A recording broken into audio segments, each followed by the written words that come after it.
Fine. We've got a presentation now before planning and licensing of Julian Church, representing taxi drivers across the county or for the area? In general. In general, okay. So I'm going to hand over to Julian to talk with us about the change in taxi demarcation. Dezoning, right, dezoning. Yeah, thank you. Yeah. Good evening, everyone. My name is Julian Church.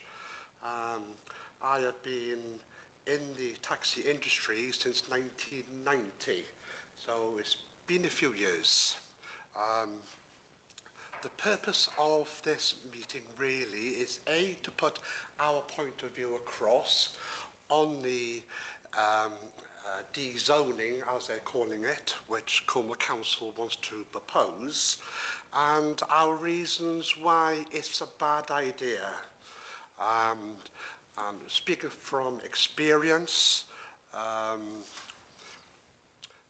in 1997, or before 97, there was only 27 taxis in Newquay.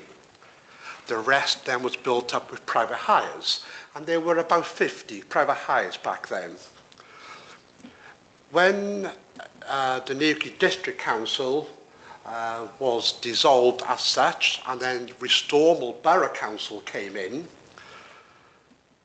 St Austell and Newquay then became the one zone. Half the taxis in St Austell came to work in Newquay. So we went from 27 hackney carriages up to around 55.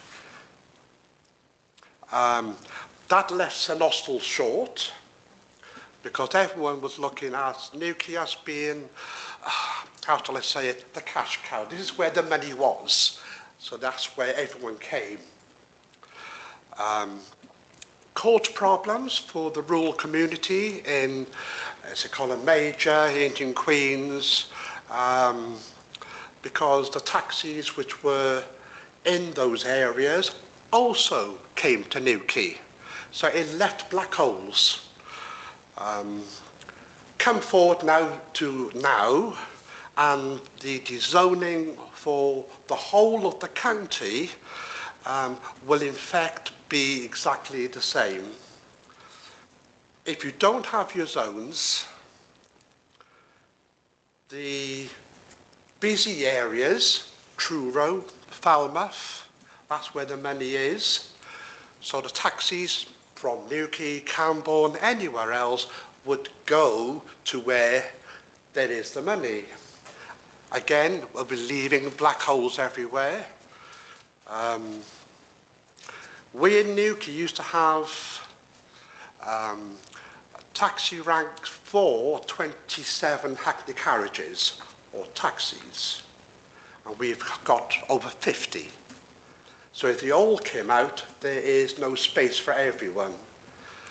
If you dezoned at our busy times, Boardmasters is a prime example. Can you imagine how many taxis around Cornwall itself would descend on Newquay, causing absolute chaos traffic-wise? We wouldn't be able to rank up anywhere, and the people who suffer are the local taxi trade who work the town. The residents would lose out. It's quite complex, it is difficult, so that's why I've done this for you. A lot of it is done by our colleague Steve Witchell. So the consultation questions, which Steve asked licensing, which will be on the second page,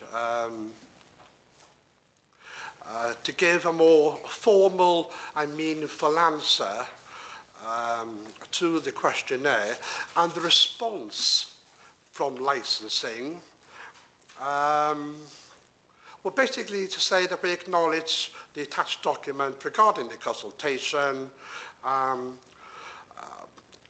blah, blah, blah, blah, blah. You can read it yourself. But basically, what licensing are saying, that they confirm that they have no evidence itself to support the taxi zone consultation claims. A lot of this is coming from head government on the best practice. But that's purely what it is, just best practice.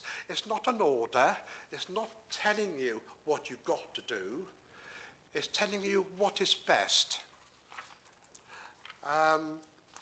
So from that, we then went to stage one, the official stage one complaint. Again, you've got a copy of that in front of you, setting out the reasons why, and it is very compelling.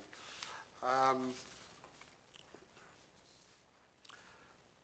again, from that, the very last page basically is a letter which we sent out to all the Cornwall councillors, which you now have a copy of, trying to explain to you the reasons why this is bad.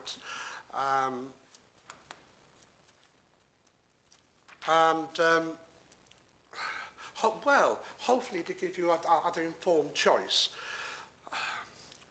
Some of the bottom line is that it takes away your voice if this goes ahead, because it's all going to be done at County Hall, not local council.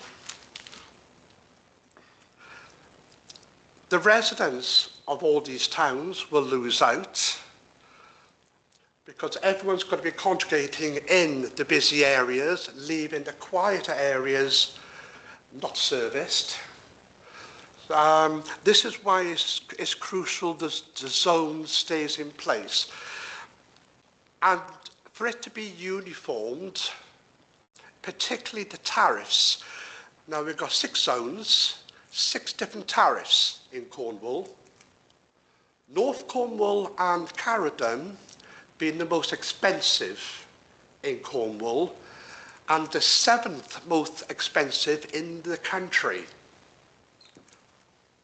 If you uniform the tariffs as to one price, you cannot expect them to come down to our price.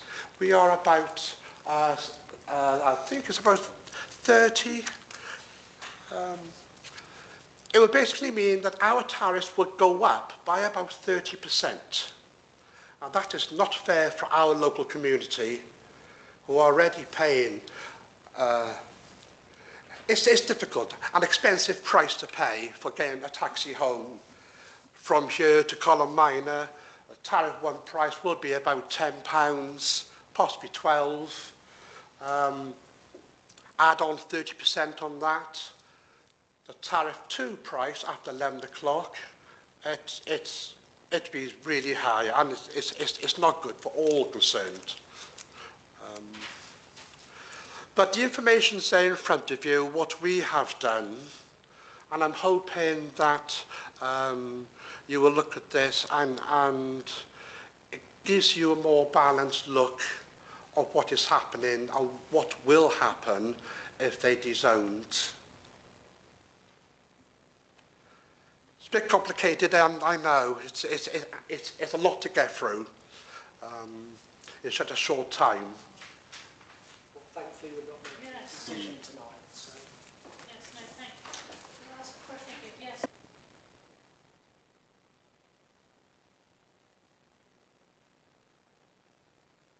I am the chair of the Nuclear Taxis and Private Hire Association, and have been for the last 7 years. So I attend all the licensing taxi forum meetings. We have about 4 a year, and so I do our best to represent the trade.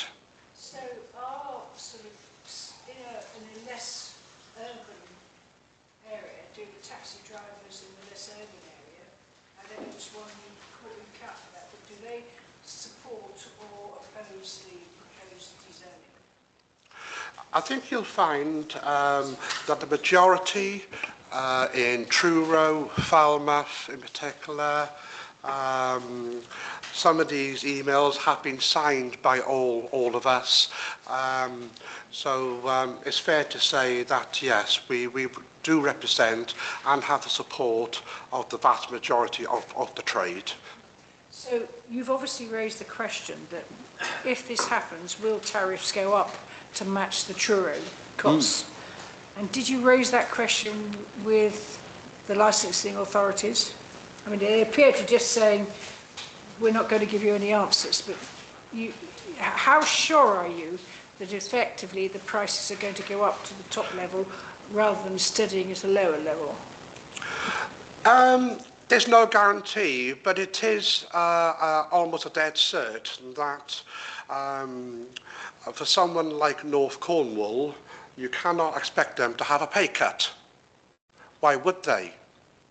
You know, their prices are for them in North Cornwall because of their locality and their surroundings. Our price reflects Newquay, and for our community, same as Truro, Falmouth, a more affluent area, their pricing is for that community.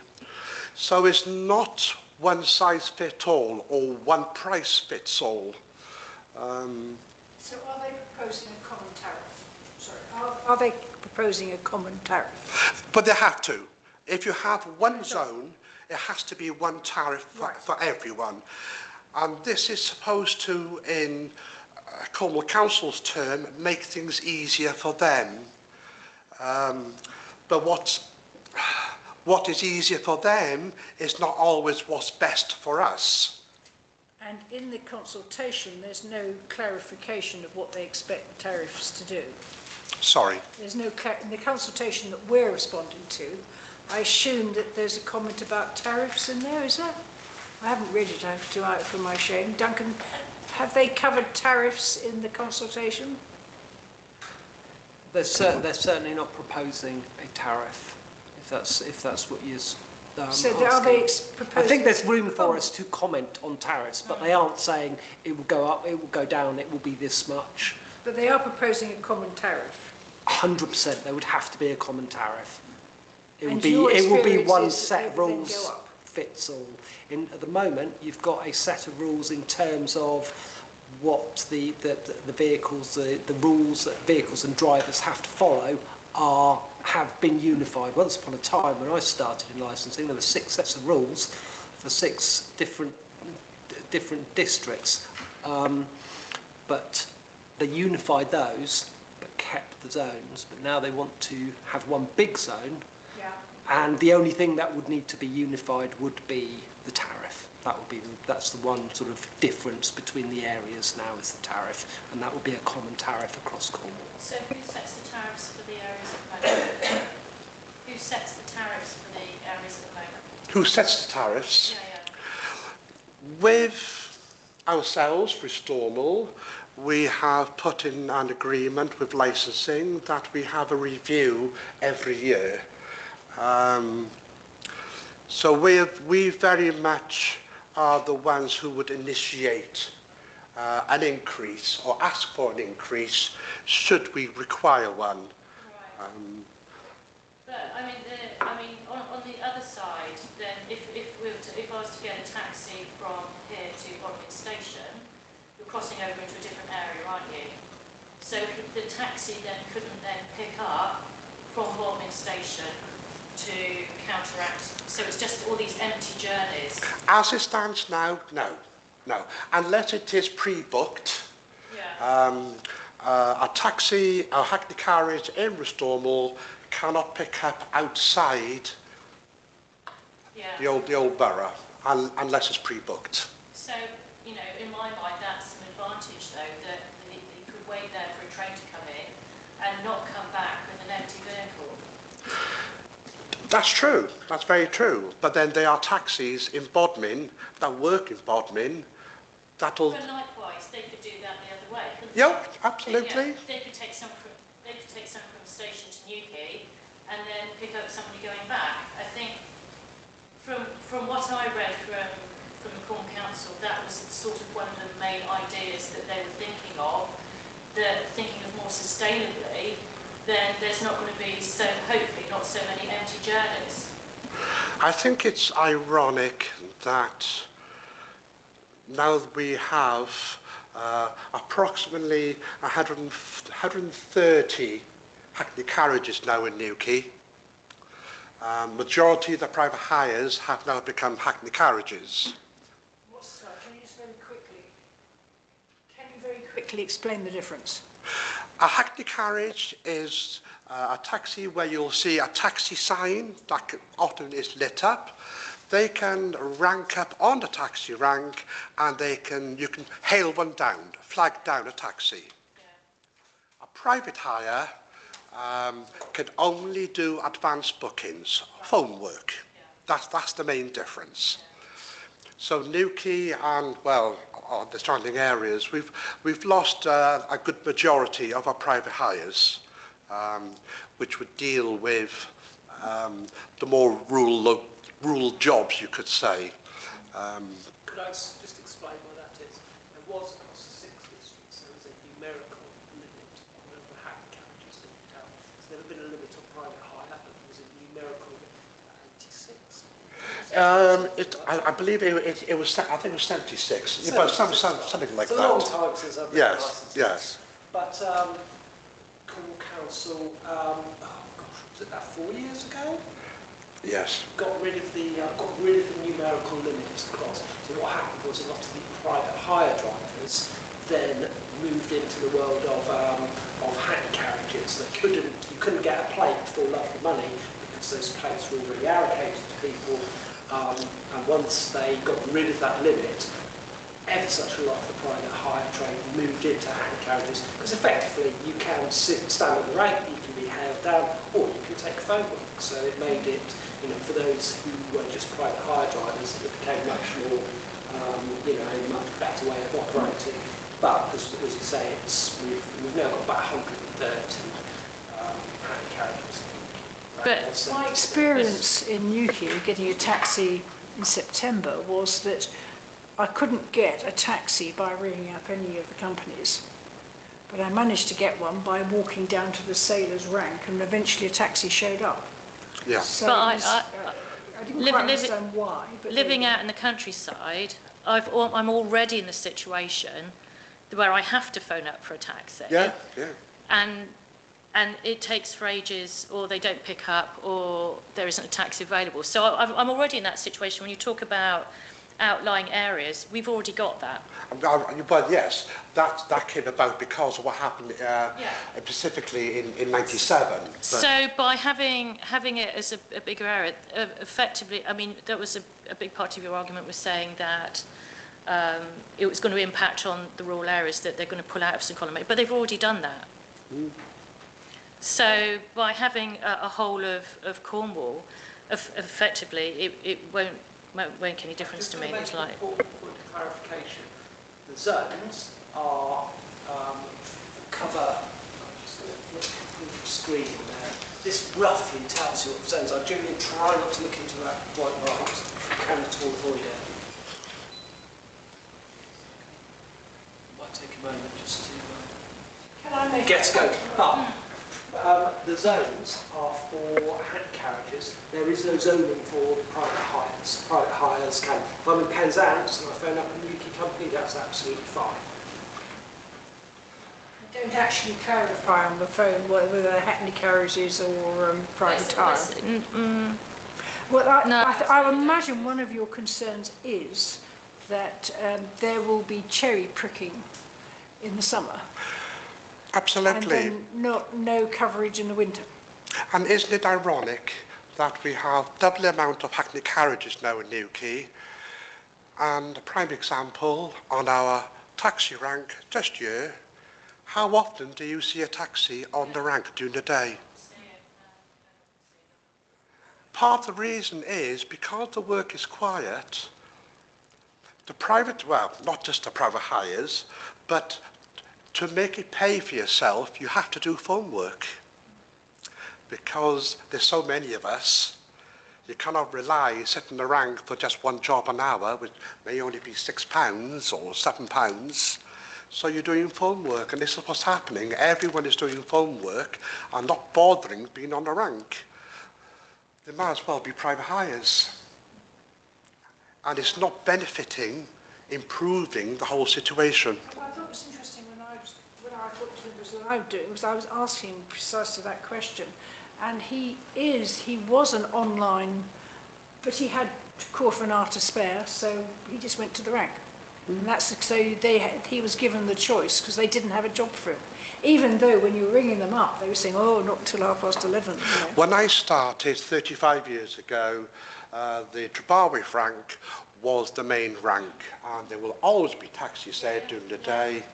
I never did any phone work. My work was purely rank work because I could make a living doing it. Cannot do it now. Cannot do it now.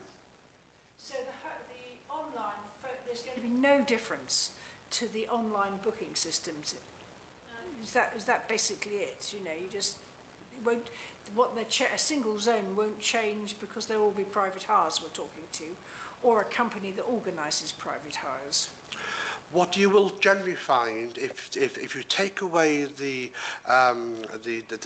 6 zones, there'd be less control by councillors, for Cornwall Council, or where I decide where I want to go and rank up.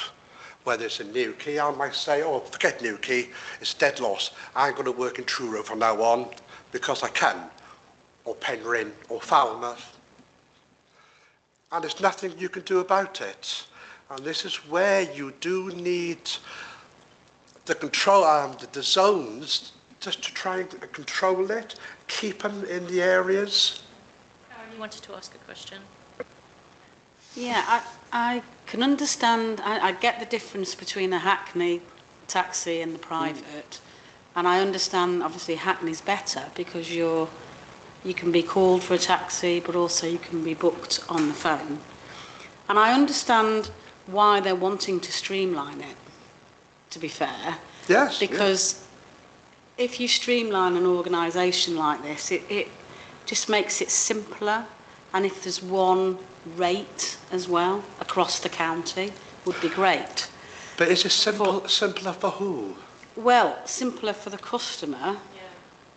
Certainly, the example of going to Bodmin Station is crazy. But why can't there be this is a general question, a ceiling on how many Hackney licences we give out? Why is it, has it escalated so there's over 150? Why can't it be, right, that's enough? Until somebody leaves, we can't issue another Hackney licence. We would love to go back to that. That needs to be in place. If they're going to streamline the whole area, they need to limit the number of licences they're giving for... That is a very different argument.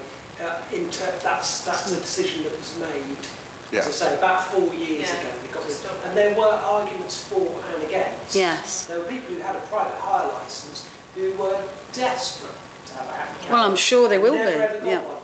And people used to, unfortunately, Cornwall Council let people get away with selling their plate, which they're not legally allowed to, but what they do is, when they're retired, they would sell their business. Right. And you could sell a plate that cost a couple of £100. Effectively, you could sell that for £10,000. I think my point is, if they're going to streamline the whole area, then they need to bring that limit back. Because they won't. But it won't. That's not on the not on the cards. Right. I mean, they might. We could certainly return that comment, but it's difficult to see what the Because I like the idea of it being the same price.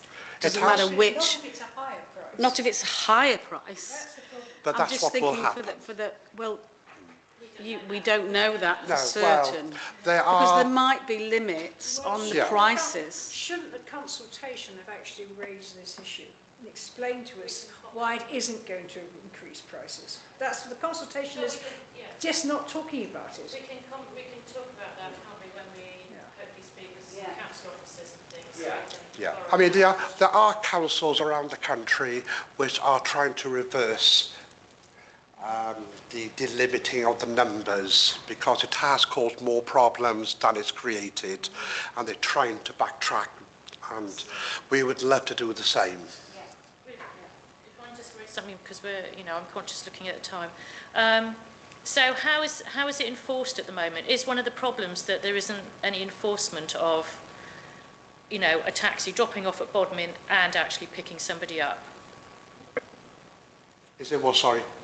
Is there no real enforcement in terms of if a taxi from Newquay went to Bodmin station and actually did wait, is there any enforcement out there? I mean, is that the point of... Sadly, there isn't. There isn't any enforcement. There should Yeah. be. It'll be illegal. Yeah. But if a taxi with a red plate parks itself on 4th Street, it's not going to be there for long, is that? No, because no. the trade will enforce We do it. our best to trade, to police ourselves at the best we can.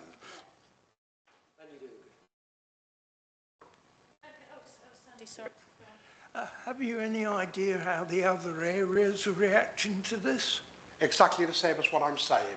Well, Everyone is against it. And do you know what they do in Devon at the moment? Do you know what they do in Devon at the moment? No, I haven't heard. Okay, it's something for the council officer. Has anybody... Is there, can I just say, you are saying to us that every zone is objecting. Is there any evidence of that? I mean, I'm being cynical here, but is there an online site where the taxi drivers are expressing their views? Because I can understand why this is a huge disadvantage for Newquay taxi drivers. I can see it's a huge disadvantage for Truro taxi drivers. I'm not sure if there are any taxi drivers to whom it would actually be a benefit. But you don't think there are? You think that every single... No, I don't. Because they're all centred on the main towns, Yeah. effectively. Yes.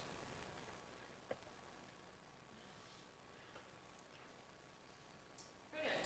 Thank you ever so much for enlightening us on a different perspective. Thank you. Really I hope I appreciate did it justice. Yes, thank you.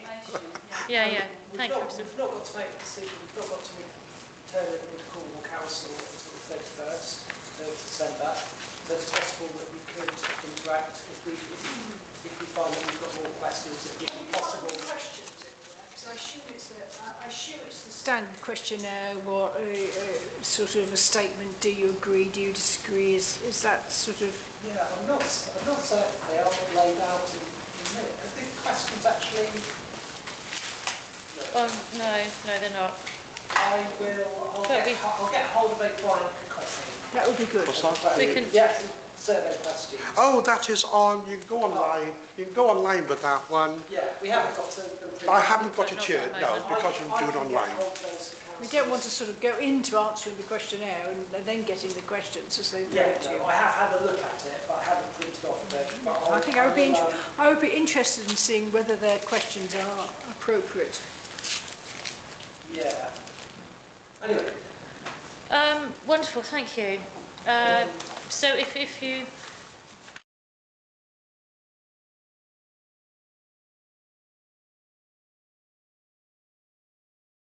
If you haven't got anything to do for the next few hours. You've got people who need a I tax. shall As a leave member that of- to your good selves. Yeah.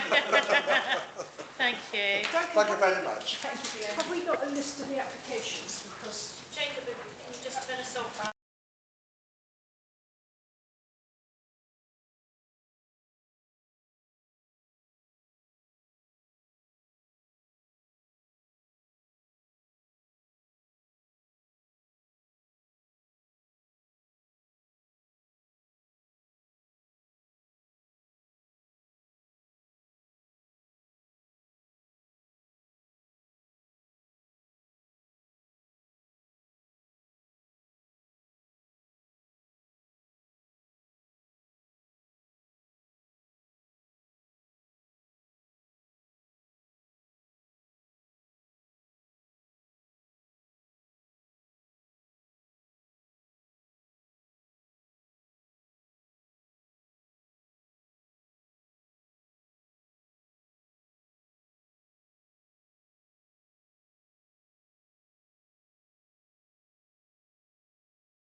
Right, yeah, speaking of apologies, we have apologies from Councillors Brooke, Councillor Spry, Councillor Williamson, and although she doesn't have to apologise because she is a substitute, Councillor North.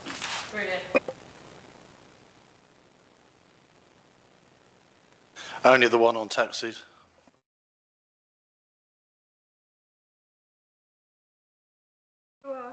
Are you, I get confused, are you a sub or are you a member? No, I'm a full member. Minutes. So, oh, crumbs. I've only got the minutes from the 30th of September for you. I still haven't quite managed to do Yeah. the ones for the 15th of October. I do apologise. Did but anyone? Did anyone? No. If you've not been able to read them, we'll carry it forward to the next meeting. That's Yeah. Can we absolutely carry it fine. forward to the next meeting? I think that would be the best bet, Okay. rather than people. Someone can propose and second that. I'm happy. Oh, there was a race of hands then. I think Joanna could have got there first. Joanna proposing, Nick's seconding. All those in favour of carrying minutes to forward to next meeting. That's wonderful. Yes. Well, no. Sometimes this needs a little tweaking that I normally say to Duncan about. And then they become perfect. Right.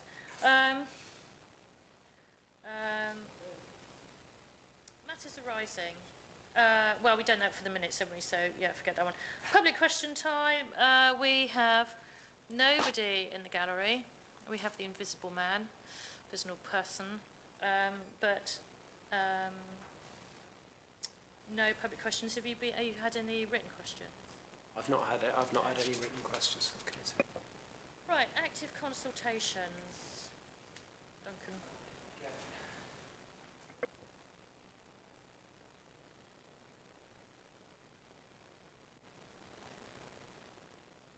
Do I have to leave the room here? About this the Mid Cornwall Metro consultation. Yeah, Mid-Cornwall Metro. I need to ask you on that. I might even have a declared interest in that because it talks about the taxi rank there. Let's talk about the taxi rank. Have you got shares in GWR? No, but No. it is. No, he's quite right. Take a chair. Yeah. Do you want to pop yourself off to the kitchen, Nick? Make a cup of tea. If you could fill that one in for me as well. It does have implications for the taxi ranks, and obviously that's Nick's bread and butter. So if they're reducing them, he's not going to want to reduce them because that's a financial pecuniary interest. Right then, this has kind of landed on my desk because I don't think anybody else wanted it. It's definitely a short straw. Yeah. Were you absent from your desk for Has anybody had a look at this? I have. Okay. Can I just say, that is a joke, isn't it? When,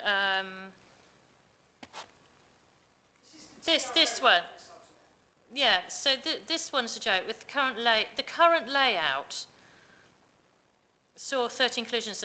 So they, when they said they've narrowed it, and we said that they, the clipping of vehicles, when Councillor Monk then had his wing mirror taken off by a bus when it was going past, and we're saying that pinch point just before the bus stop outside, was it not Brewdog? Yeah, Rebellion there. And they did nothing about it. So now they're talking, anyway, right, yeah, go on. Step back. When do we have to reply on this? It's a really short deadline. It's the 7th of November, and we next meet on the 12th. Yeah.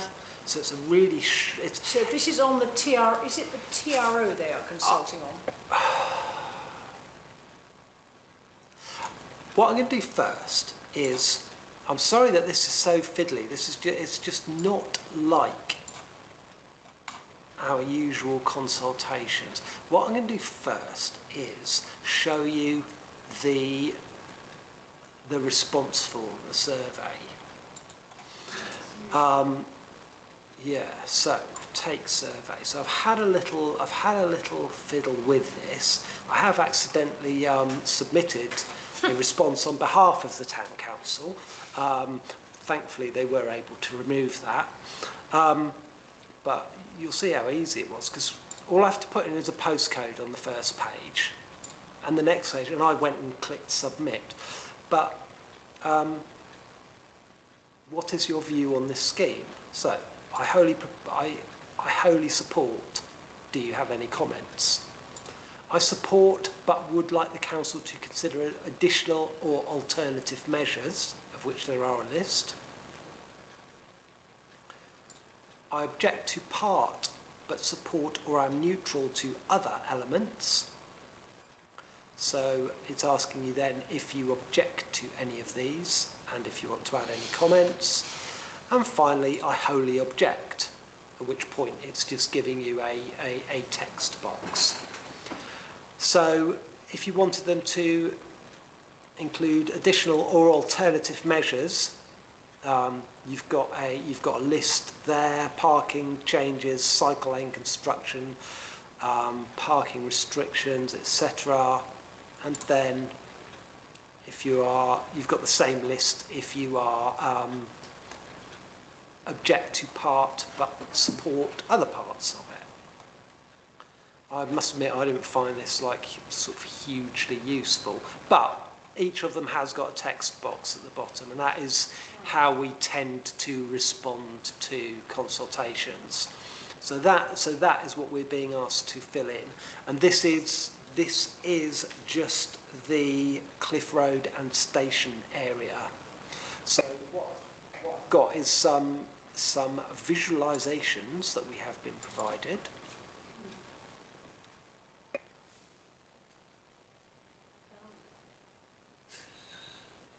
That's outside the factory shop. So, I mean, all of this is currently parking. I know there has been some... But we have, I mean, the visualisations are new, but we've seen all this before a couple of years ago.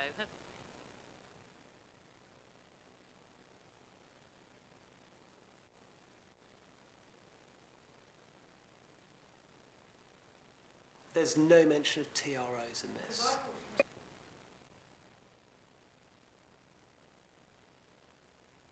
My concern is the retail premises being able to unload goods and put into their shops. Yes. With this system there. Because the way they're talking, they're going to have to unload their goods on the other side of the street, which is not logical. But then, sorry Sandy, but the loading bay has always been on this side of the street, where this side is here.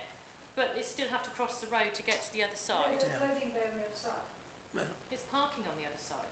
There is a loading bay further down, because there's a big bus stop expecting you. Then I come back. Can I comment on Sandy? I think you're absolutely right, Sandy. And as the local Cornwall councillor, I have been back to them and saying the one thing I really, because I think, although the local shopkeepers are very cross about the East Street car parking spaces going, I think the alternatives there are providing, including a brand new car park, are really pretty good. But you're right, Sandy, they're having the loading bay, and they are making the loading bay bigger, but still on the other side of the road. So they're going to have 2 sets of traffic lights. They have promised me that you won't get stuck between them, because that was my immediate response to that. But there is a problem with when you're putting the cycle track down one side of the road, they have not been able to find anywhere that allows loading into the shops on the same side of the road. And you're right. I think it's the only bit of the scheme I think is not right. We have more visualisations if you want to see those. If you want to move on to the next ones, we can always come back to this one. Can I just... I mean, the problem at the moment as well is that gym proprietor at the moment seems to see this is private parking spaces on the pavement here. I don't know how it's going through Parliament, because they were going to make, isn't it, parking on pavements illegal, where it isn't at the moment.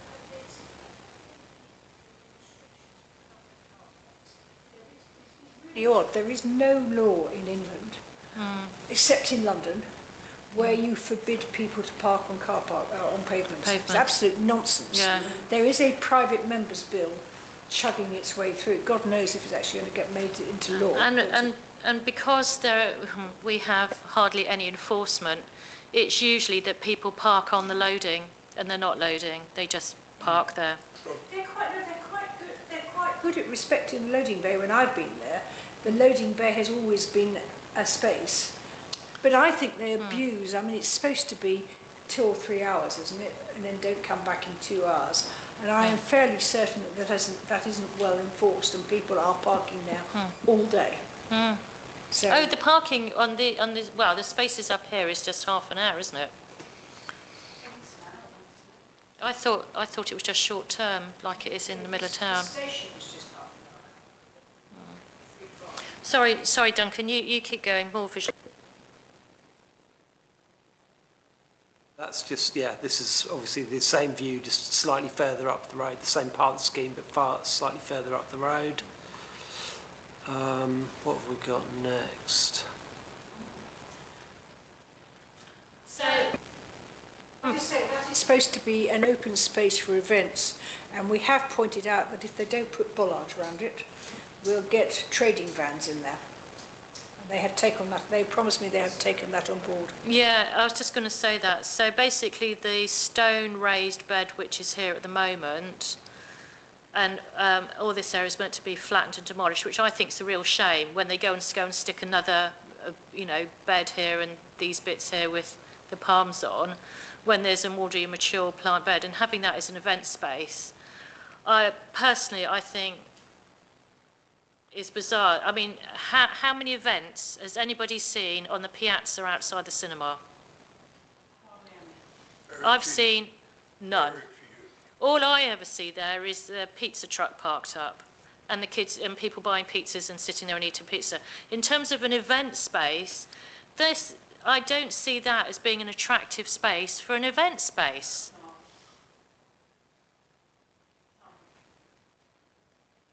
Yeah, come on, Karen. Yeah, it's not an event space at all. I don't know why they're extending the cycle lane. Those retail traders there, they rely on people pulling in for half an hour or an hour. And they do. They rely people on parking there, nipping into the factory shop or wherever and coming out and driving off. Why on earth are we extending the cycle lane for that up to there? Ridiculous. It won't be used, I don't think. Just keep it as parking. Why are we doing this? I don't understand at all. Well, there's a whole load of blurb about how wonderful cycling is. It's not appropriate for those retailers there. I agree with you. If these parking bays were properly used and people popped in for half an hour and then moved on, but that, let's face it, that isn't what's happening. People. Well, that's to do with all day. enforcement then. They should get the traffic wardens and give people tickets if they're there for longer than an hour. It's difficult to enforce. Well, but Yeah, you but I don't put a agree with- big I'm not disagreeing with you, cycle I'm lane just- there. Those retailers deserve to be making a living, and they rely on people popping in. They And don't pop in, But Karen. have People you looked park at there the- for a long time. There is never any to get a parking space. On that road, and there isn't a parking space there. So you can't pop in and go to the fish and chip shop. You used to try and get into Aldi car park, but you're cambered now. So They are providing additional parking. They're providing 30 minutes for free in the station car park. So that's good. They're putting in some new parking places in Oakley Terrace, which is just by. And to me, the big selling point of this is they are taking the coach path, which is completely wasted space, and they are turning that into a new car park, which is going to be free after 4 o'clock. So effectively, that's going to make a huge difference to the people. And it's all part of the same scheme. So they are providing alternate parking. And they're certainly providing alternate parking in the evening, because it's only just down the road from there. But then why is there a campaign with those retailers? Why are they running a Well, campaign? there's also done a they finally got round to doing a business impact survey. And you need to read the business impact survey, quite frankly, just to see what it's saying. One or two of the retail, well, you know who's leading the objections to this, is querying the results. But effectively, the business impact survey is saying that it's not going to have a huge effect. It is going to make it difficult for their staff to park. There's no doubt about it, because they tend to park on those 2-hour parking places. Push parking round the corner onto Edgecombe Avenue and Tolkien Road. Well, that's But- going to be that's where the loading bay is going to be, which is interesting. So they need to police that. And then they're going to have this new car park, which I think is fine. And I have a problem there anyway, because the way they've got the parking at the moment, delivery vans cannot get down to, I always forget what his name is, something Ferry Road. They can't get down there to the commercial area because they can't get the vans. They've got parking outside and they can't get the vans down there. So that is going to be a huge improvement. They're going to have the coach part. The coach is quite an elegant solution. They're going to have the coaches parked along the road, and then they can use the road that's not particularly busy for backing and filing and getting in and out. They're only doing 6 though, and I'm wondering whether 6 is enough. I also have a query with, is this the end of the cycle track? Where's the tram lines? So this is station approach. So the idea is that green line, that sort of green tarmac cycle path, would then link up with the tram tracks. So you'd be coming down here for the tram tracks. So but effectively, I'd say that the bulk of people that use the tram tracks walk. So they're going to be cutting across the pedestrian flow up and down the pavement here, aren't they? Could I just say that at the town meeting, it was back in, when was it, May? It was raised by the public that the tram tracks are a complete nightmare and an accident waiting to happen, and the mayor was asked to do something about it, in fact. So you have a mix of pedestrians and cyclists, and if you're walking in one direction and a bicycle is coming in the same direction, most people don't seem to have bike bells anymore for some strange reason. Which is a legal requirement. Some of them are hurtling along on electric bikes, and it really is an accident waiting to happen. So that's already happening. I would say the majority of people are pedestrians, but there's loads of cyclists use it as well. So, but can we just reiterate that we do have concerns about that junction in terms of crossing over of bikes, electric bikes, lack of bells, and pedestrian use, in terms of there needs to be clear demarcation on pavements as to where and what's happening around there. I have a problem with bus.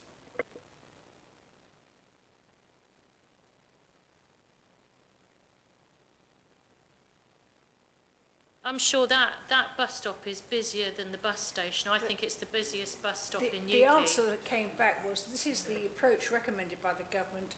It's got a traffic island, so people can cross the bike track, talk about an accident waiting to happen, and then get on and off the bus on this island. Personally, I think it's a dreadful solution, but that apparently is the solution that is recommended by Health and Safety. Are we going to try and answer it today, or are we going to take it away and sort of go back with our answers to the individual questions? I mean, what are the individual questions? Because we're sort of jumping in and... Good question.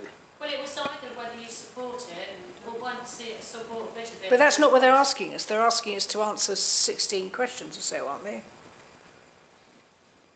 We've got on the website. I picked up there were 15. That close. Separate PDFs, but the scheme does say it's the Cliff Road and station area. And the only visualisations that they gave us were for the Cliff Road and station area. So, I mean, I think what they've done is they've put the whole scheme, the whole lot from, I don't know, sort of as far up as the end of the Barrowfields right through to town. They've put every, like 15 different different site notices on. That's Edgecombe Avenue there. Yeah. I know there's one further top of Eulalia Road. Some of them aren't particularly well labelled either, so you're trying to sort of figure out how they all fit together as well. It's like a huge jigsaw puzzle. I mean, I must admit, I'm very unhappy with sort of the short time scale and the just confusion at the amount of information that appears to be there. I mean, we're on Chester Road and Henver Road with some of these. I think it is entitled Cliff Road and Station Area. Well, it's not Chester Road, is it? No, exactly. But this is all the stuff that's. It says have a look at the website. Stuff has already been done.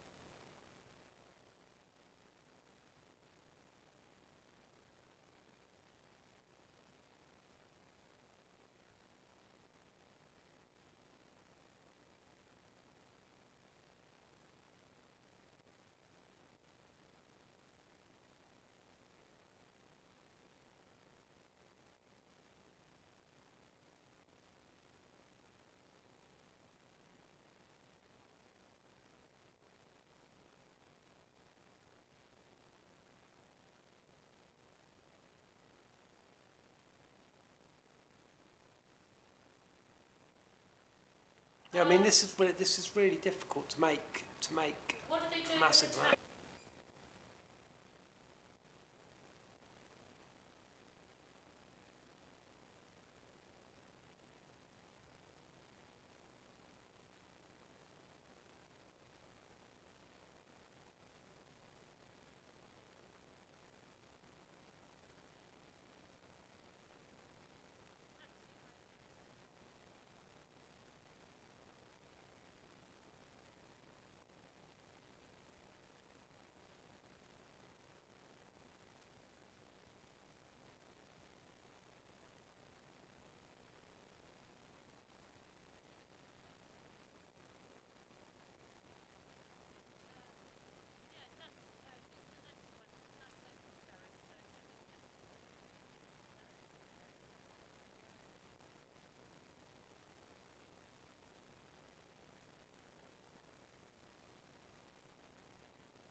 opposite building?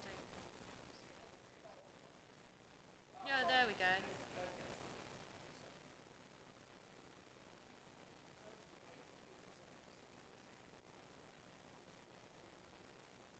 Disabled parking bays pending further consultation with taxi representatives. I think we know how they're going to respond to that. People might never see a taxi there. And then it says 6 metres of existing taxi rank to remain as one bay for a taxi. Yeah, well, I'm fine with that, quite And frankly. how far away is that from the station?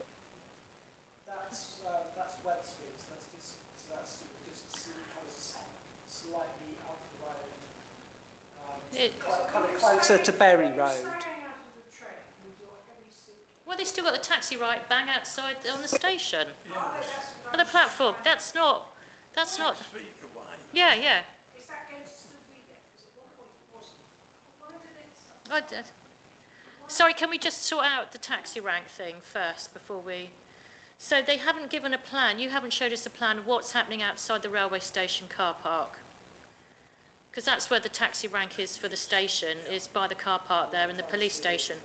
But you haven't showed us a piece of road, you're just showing us the main road, you haven't showed us what's so happening to the that's car park. station approach. No, I don't think that there is. Oh, is that with the anything loading there. bit? Go back up. There. Loading. Is that... That's Is the that... loading bay. Where's... That's just something on the road. Is that Trenance Road? Yes. Not Trenance Road, Tolkien Road. I always get mixed I think that this is, it says here, a new two-way cycle track connecting Newquay Station, Cliff Road, now Cliff Road, Barrowfields and use... Yeah, yes. So, no, that's the top of Tolkien Road. That's where they're going to have the loading bay. So, but the next one, so have we got the next one as to, hopefully it's got the station turn? No, they don't. They've got a gap. Oh, right, station approach. Yeah. But it doesn't, there's no detail and there's no suggestion that there's any detail there either. So the taxi rank is where I'm sort of swizzling around at the moment. That's where it is at the moment. Yes, but there's no suggestion anywhere that they're moving it. There was. But it's not in this. They were going to redo the car park. They were going to provide 30-minute free parking. I mean, none of that appears to be there. That taxi rank is owned by Great Western Railways. If you want to use that, you actually have to have a permit from GWR as well as your Hackney carriage So stuff. Great Western was going to get rid of the taxi, definitely in the early presentations. I literally just got the taxi from that. Perhaps that's worth a comment then in terms of can we inquire as to, there doesn't seem to be information or clarity as to what's happening to the station taxi rank service that's in the car park. Yeah, Karen. Can I just say the proposed 3 disabled places and 1 taxi rank, why don't they just do 2 and 2? Make more sense for me. But as I said, again, the amount of times I've there, and I'm lucky I've been to get a parking space there because it is only half an hour parking on that bit outside Wetherspoons. I have never seen a taxi there because I drop the accounts off to go around to the accountants at Whittaker's, and and yes, I won't say where I've briefly, Just very think briefly 2 and parked. 2 would be better than 3 and 1. It's down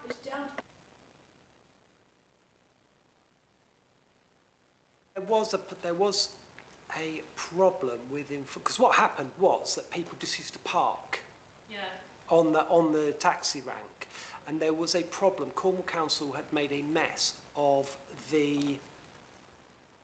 doing all of the everything that they needed to do in order to be able to enforce people parking in the wrong place on Cliff Road, and so people could park on there. And Cornwall Council were unable to do anything about it for a very long period of time. And so it kind of wasn't massively used by the taxi trade. So I think, it sort of might have dropped off their radar a little bit. The use was for, just... Well, it's outside Witherspoons. It would suggest that the taxis are required. Yeah, but people just used to park there and the taxis could never get on there. And so taxis just didn't use that for an extraordinarily long period of time. And so effectively it became a bit defunct. Well, I think, yes. Yeah. There's going to be, I mean, there is a lot of demand for disabled parking. But I presume then, does the curb need to be dropped if it's disabled? Yeah, presumably. Is that marked on there? Can we also mark that if it is going to be disabled parking, that the curb's going to be dropped? Yeah, I think that I can't imagine a situation where they wouldn't do street works like that, but I'll put that down. Going back to our view on the scheme, because this is going to be so difficult to write up some sort of response. I wholly support this proposal. That doesn't sound to me like that's where you're going. No. I support the proposal, but would like the council to consider additional or alternative measures. I object to part of the proposal, but support or am neutral to other elements of it. I mean, it might be an idea if we sort of decide which one of those represents the committee's view in the first place. I'm going to abstain because I get involved because of all the council stuff. So I'm going to let you guys decide what you're going to do. Thanks, Joanna. I suspect from what you're saying, it's number 3. No. Has the cycle lane been agreed upon? No, it's part of what we're It's consulting. part of what we're consulting about. So what are your thoughts on for the cycle lane? Because I'll do a majority thing here with 3 of us. Well, my only problem is what's going on with the shops, to be quite honest, with the cycle lane. I mean, also Right. the cycle lane is too wide, isn't it? It's double wide, which is quite big, really, when you compare it to the cycle lane up Edinburgh Road. But And then you've got the problem with the junction of the tram tracks. yeah. And I presume the cycle lane is going to be two-way. Yes, it is. So for me, then that's, you know, when you go to Light London stuff, they have a cycle lane on either side of the road. And you know, for those of it, you know, that have been to Asian countries, African countries, when you have two-way pedestrian traffic, you have two-way bullock carts and you know, cycles and motorbikes, and then you have two-way traffic in the middle, and you have that on both sides. It's chaos, and that's what this is encouraging. So I've got a suggestion. I've got a suggestion. Assuming that we aren't wholly against the whole thing and we aren't supporting the whole thing, why don't we just work through this list here to give me an idea of what to return? So the first question would be, how do you feel about changes to on-street parking? Obviously, they're being reduced along Cliff Road. So personally for me, I'll start off in terms, I am for the reduction of the street parking because of it being a pinch point, and it's a nightmare when you have the bus. So I prefer it that street parking was taken off on the station side of the road, because it is, and you have so many pedestrians crossing the road to get to the bus stop coming from the station. Yeah, correct. That's correct. And you know, you get the two double deckers and you can't move. You're just sat there. It is so.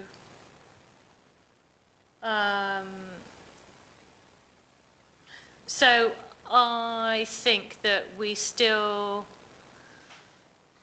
are objecting on various ways to how the parking is going to be rearranged. So I'm for as well the parking, the new car park down on Tolkien Road. That's great, and the loading bay. That's a separate one. We can go into Tolkien. Oh right, Road, that's a separate thing right at the moment. So right, so I think that green, this.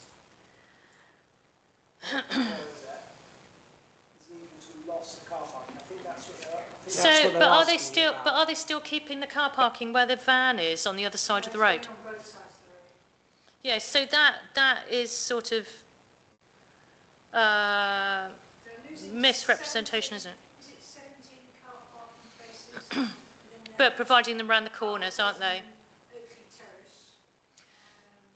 I mean, personally, I think for a main road like that, I mean, I'm actually quite for losing all the parking along there. So we've got differences of opinion on here. So. Three of you say get the majority of it. Or alternatively, you could just all go and respond to this as individuals. Yeah. Because this is so I'm wondering. difficult. You're against it, aren't you? I object to all the changes for the parking, but I don't object to the better parking on the station approach and the re-landscaping of the area, as long as events aren't held there.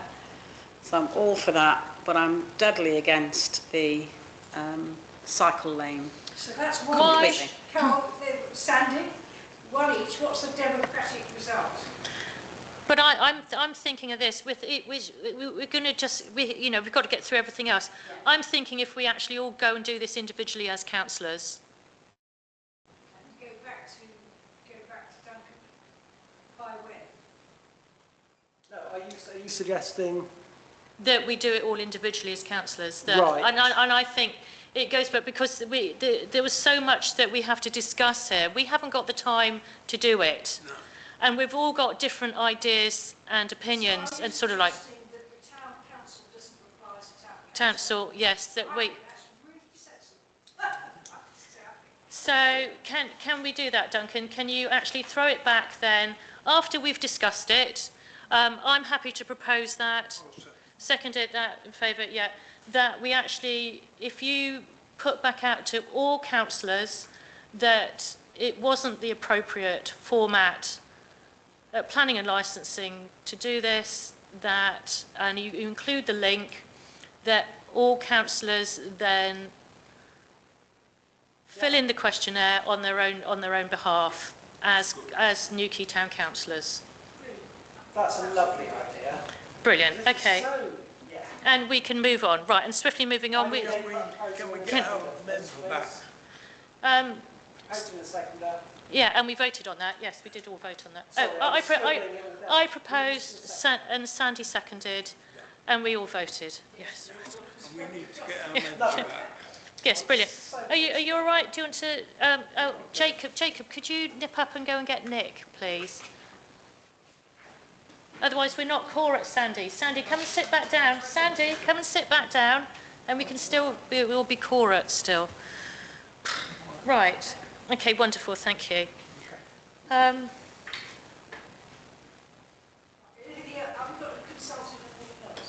Yeah.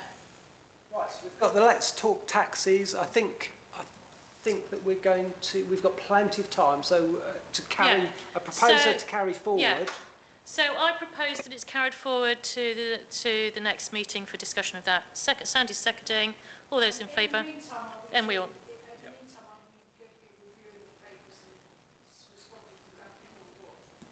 I think we'll do that once we've seen we've heard a Cornwall councillor at the Cornwall Council. That's what I'm going to try and do. I want you to have as balanced a view on this as possible. Thank you. Yeah. So that is.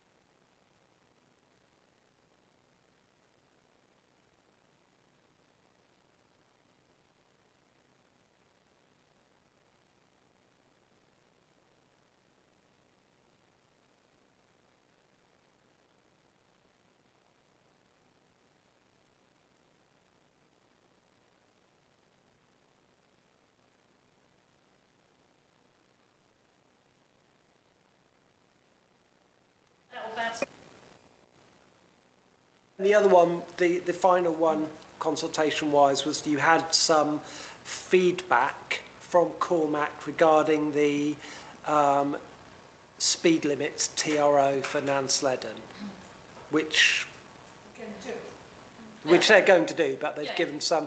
Do you want to have a quick look at that or not? I know that you can't see it on iBabs. I would like to hear what they say. Yeah, bear with, because it won't take a moment.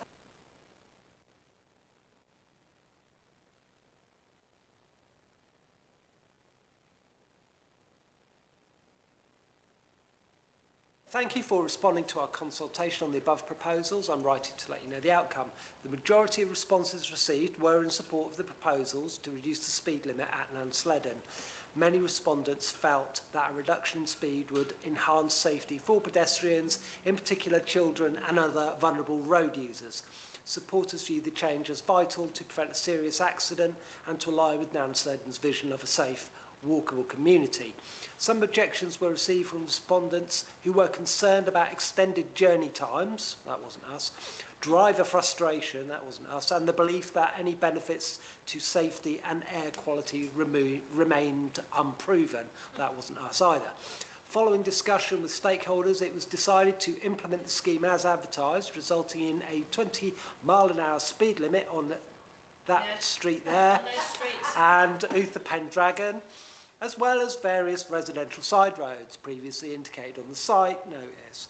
A package of pedestrian improvement works is being developed to further improve safety of all road users. That's what you asked for. Yeah, brilliant. Our works programme indicates that construction will be carried out on site in October 2025. So they have taken on board comments about improving pedestrian safety. A package of pedestrian improvement works is being developed. Thank you. Nick? If you're wondering which ones those two are, that's obviously the one that comes in off the roundabout. We know which ones they are, it's just an unpronounceable name. I just can't say them. Myton Arthur.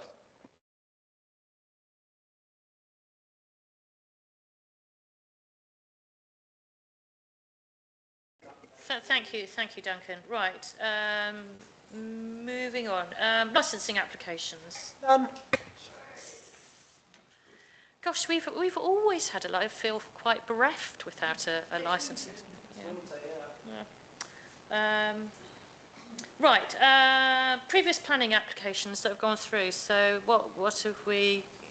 So you have since we last saw each other, you have responded to one 5-day protocol, one non-material amendment. The 5-day protocol was number 7, the Watermark Lusty Glaze. 5 councillors responded with the majority. That's the one where it's very clear, it's the Godolphin. Yeah, it's the Godolphin one, wasn't it, on the corner? Yeah. Yeah.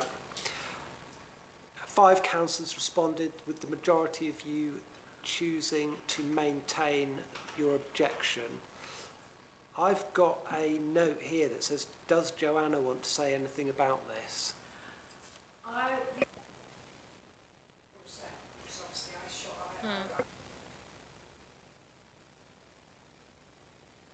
On this one is actually hardened because I think there is actually nothing wrong with the proposed development. The problem with it is that it is in the middle of the coastal change management area exclusion zone, and the officers are saying, we'll just ignore that. And that is what I'm thinking, no, that is not right. You know, if once you start saying you can override, it's the policy that we have is completely objective. It's objective, you know, you're either in or you're out of the area. It's not saying that a Cornwall Council officer can come along and change their mind. We don't want a situation like we have at Whipsodary, where we've got 2 rival opinions, and we're having a full-blown, because the planning officer can't make up his mind between the 2. So my position is hardened. I am saying to, I would like to talk to them, but I am saying that if Kevin doesn't call it in as the adjacent member, I will, because I think this point is really important. And I sympathise entirely, because it's not a huge development, but it's just the wrong place. When I call it, I forget what it's called, not the island, you know, where they've taken the roof off. Scaryville. Yeah. Exactly. And that's going to give them make it really hard to fight that they need to put their new building in the middle of their plot of land, not on exactly where it is. That is precisely the point. Yeah. If you relax the rules on this small development, Scaryville will say, well, why not ours? We'll bring our officer, we'll bring our expert along, and at the end of the day, they could easily reorientate it and then bring it away from that and do it lengthways and do it round the other way. I'll just finish off this one. I took on board your how you'd responded, and obviously councillors, 5 councillors responded, and you all, a majority of you chose. I think one person might have said agree to disagree, but a majority chose to maintain the objection. I wrote a very long email to Javier, the case officer, explaining the point. I then took a phone call from Stuart Price, the planning agent, and had a very long conversation with him about this as well. Cornwall Council are fully aware of how the problem has come about, because the applicant has looked at a map that's out of date, that's in our neighbourhood plan, and they are fully aware of our position on this. The case officer, when he comes back, will be further in touch, because it is sortable out, I think. Find a form of words that doesn't destroy our policy. Exactly. And I'm not sure they can. I stressed that if they override our policy, they override it, but they need to override the correct policy, not a misinterpretation of it, because we don't want to set a precedent for Whipsodary, for Scaryville, etc. I've never worked so hard on a 5-day protocol in my life, honestly. It took up so much time. It's part of the reason why this meeting has been such a rush. Anyway, the other one that you did... Hang on, Nick. I don't know whether I commented on that, did I? Well, it doesn't matter. I don't know, yeah, it's been and gone. Yeah. The other one is a non-material amendment, 22 Treador Road. They were removing the bridge at the back, weren't they? That's a shame. It's a shame, but they've probably realised how expensive it's going to be. 6 councillors responded and you all wish to raise no objection, so we just need to ratify this decision. And then we have one other matter. Oh, you're putting it on there, are you? I am putting it on here, one other matter, right, okay, yeah, go on. So, yeah, I'll bring up the,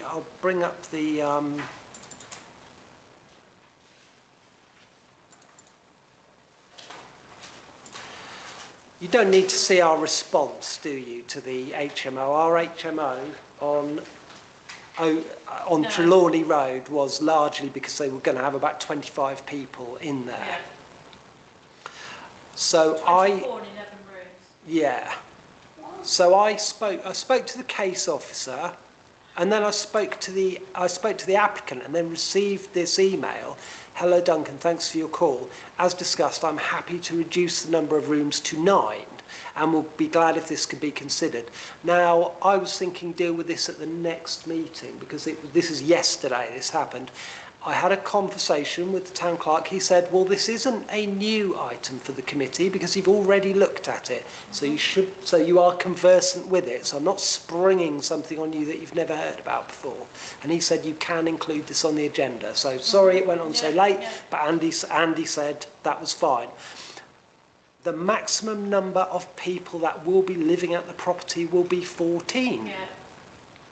So, that is the new information, and you are in a position to instruct me to write to the case officer and the applicant and say whether you are happy, whether you would be happy or not to proceed along the lines of a maximum 14 in the Ocean Lodge. I spoke to the proprietress of this on the phone, trying to halt the tirade of the amount of phone calls that were being messages going around, and I think we're like, so basically the Millers, the estate agent management company, they're the ones that put in the large 20-odd number odd. It hadn't come from her, so she was absolutely quite mortified of this, and she's quite adamant. She's gone back to them, I do not want all these people, and the wear and tear on the building and everything else.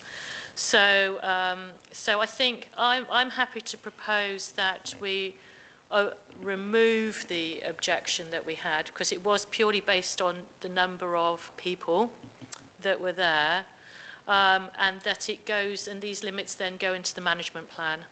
Could I just say that I think that the safest proposal for this, and I mean maybe with your experience you can add to this, Joanna, if the application can be amended in line with the reduced numbers, and then we would be more amenable to changing our decision.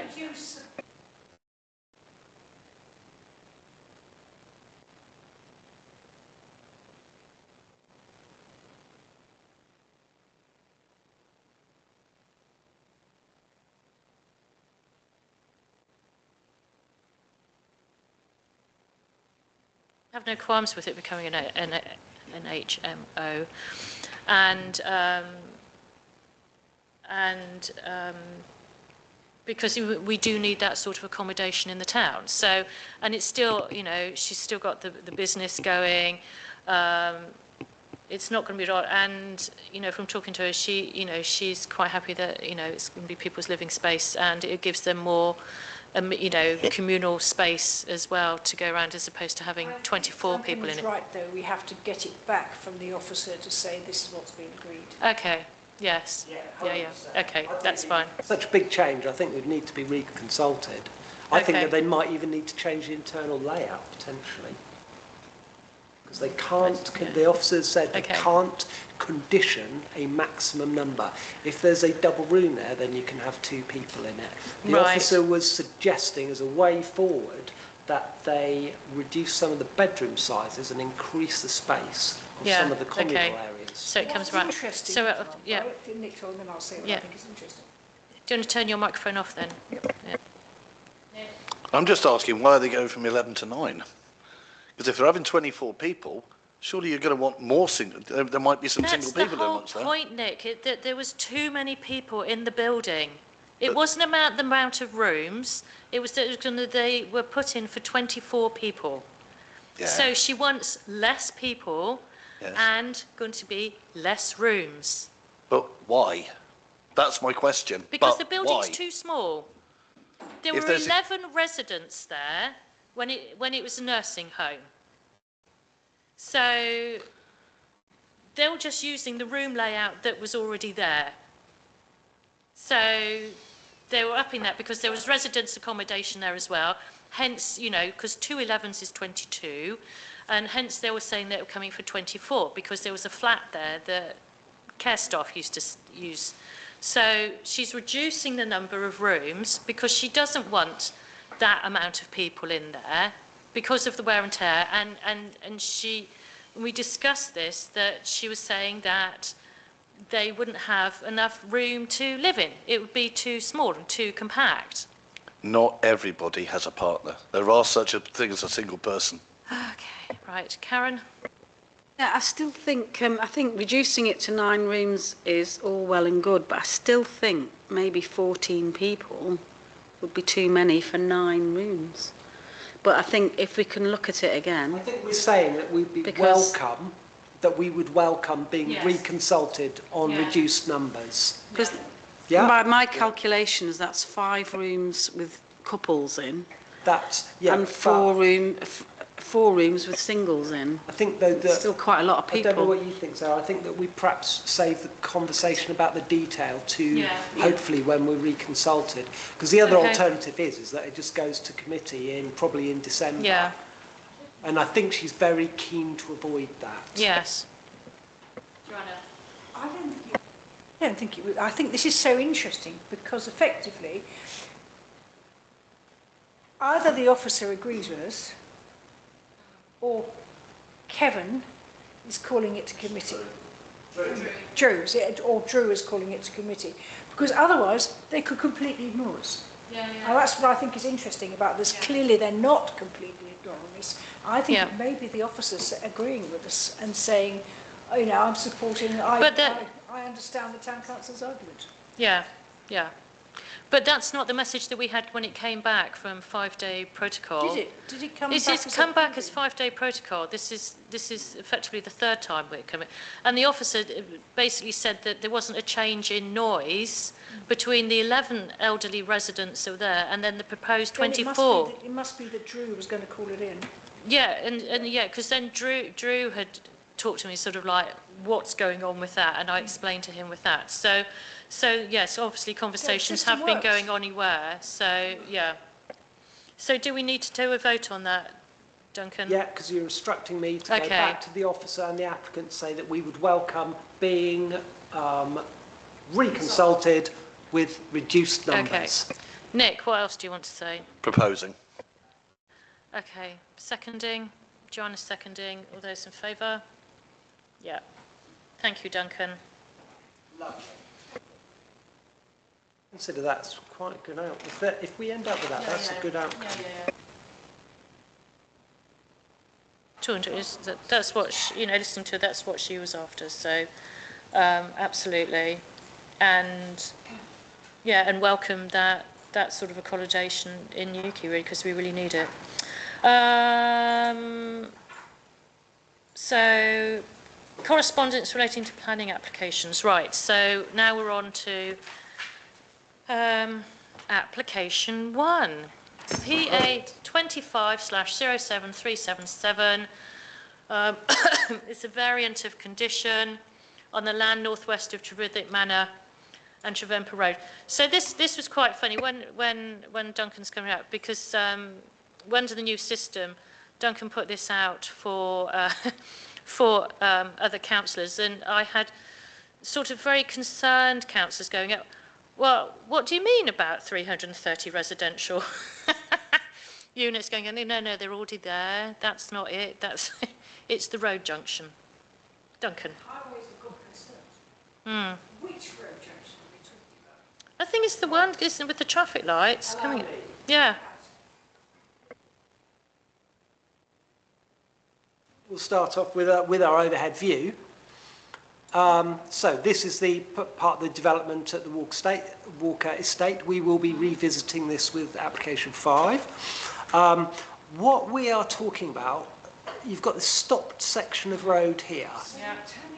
Okay, and what they are, I had to talk to Stephen Kirby to properly understand this, but it's to do with this junction here. So the permission was that this would become a T-junction. And this road here just being for access for these properties here. There is no through road anymore. No, back off. So this was going to be a T-junction, and it's just going to be for access for these properties. So no longer a roundabout, but a T-junction. Okay? Oh gosh. That is what has been agreed. Okay, so where's the Highways, it's on the question. technical note? I imagine highways isn't happy about that. So, but they've no highways response is something different, and we'll look at that in a moment. So, which one do I want? I want figure 4. So that is what was agreed. Okay. Get rid of the roundabout, and you've just got this curving road around, and you've got a T-junction. And that just acts as the access for these small number of properties here, Shirley Cottage, Pole Wheel House, etc. However, the applicants have listed a number of negative impacts that this T-junction would create. And so given the negative impacts and the fact that there is no through road here anymore, it's just an access road to these properties, it is argued that there's no operational need to convert Trevemper roundabout into a priority junction. Effectively, the finished scheme will feature the existing Trevemper roundabout with 3 exits, 1, 2 and 3. Yeah. Seems very sensible. Yeah. In those poor residents, I mean, imagine how much they've been, imagine being out, you've got a building site behind you, you've got the whole new road right behind you, and in the summer, trying to come out and turn into going to Newquay on that corner with speeding traffic coming down there, approaching into Newquay. Yeah. The whole point about this was they were trying to stop that crunch that you get where you got before. But of course, there are going to be so few cars coming out. There's not going to be enough cars to create a hold-up, which is because once you come out of that roundabout, you block the traffic coming down if you're going over to Newquay. But there's going to be really very few cars. No, it isn't, but having a roundabout there, Yeah, I think it does make it though easier for them still to pull out or to turn around, to turn into that drive. And the roundabout there will just slow it down a little bit, that there is still a junction. Yeah. And as you can see, the first reason was increased traffic speed and risk of conflict. Yeah. It's mainly about safety, Yes. although there is mention of the disruption during construction as well. I know that you've got the comments in front of you, and there is a comment I think that is highways, but that's probably... It's about money, isn't it? Yeah. So I'm happy to support the keeping of the roundabout. Yeah. Do I have a second? So can I just ask, why are they asking to reconsult? Because it's been agreed that it'll be a T-junction, and they so need to amend their application. Yeah. So that it's not what was agreed. Save So money? I think Nick was seconding that, all agree on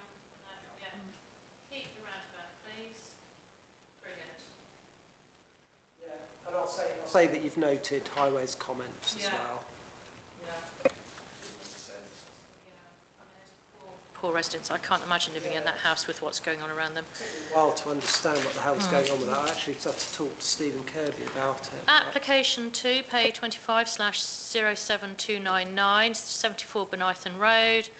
Reconfiguration of internal layout, installation of lift, extension to rear, installation of carport, addition to dormer to rear, groundworks to create level access throughout a new external render finish. So they're making it disabled friendly, aren't Yeah. And we haven't looked at this one before, I don't think, because we've had... No, we haven't done. We've looked at others, but we haven't looked at this one. Yeah, and yeah, Joanna's quite right. This is about making a house, really making a lot of changes to it to accommodate the disabled individual. So, yeah, location plan, Benithan Road, as we know. If we come down, it's actually this house that's marked as number 70. Google rarely numbers these things rightly. So you've got 70 next door to 76. So it's actually 74, not number 70.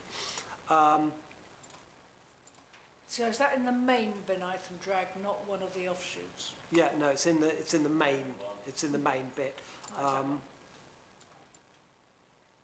Okay. That is the nice little house in question. As we said, there's a number of elements that make up this application. Key one being the reconfiguration of the internal layout. There's the installation of a lift, there's an extension to the rear, installation of a carport, another rear dormer, there is already one, there will be another, groundworks to create level access throughout, and they're going to put a rendered finish on the outside. I think currently that looks like a pebble dash, and they're going to put a rendered finish on the outside once they're done. So, location plan, just to make sure we're all aware of the application site. So as you can see, it's quite a generous plot and reasonable distancing between its neighbours. The existing block plan.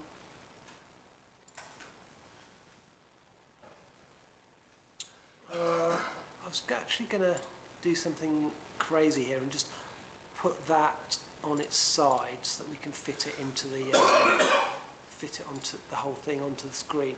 There you go. So this on the left-hand side is Benithan Road. This is the back garden. As you can see, it's got some kind of patio or decking, but it's quite a generous plot both at the front and at the rear.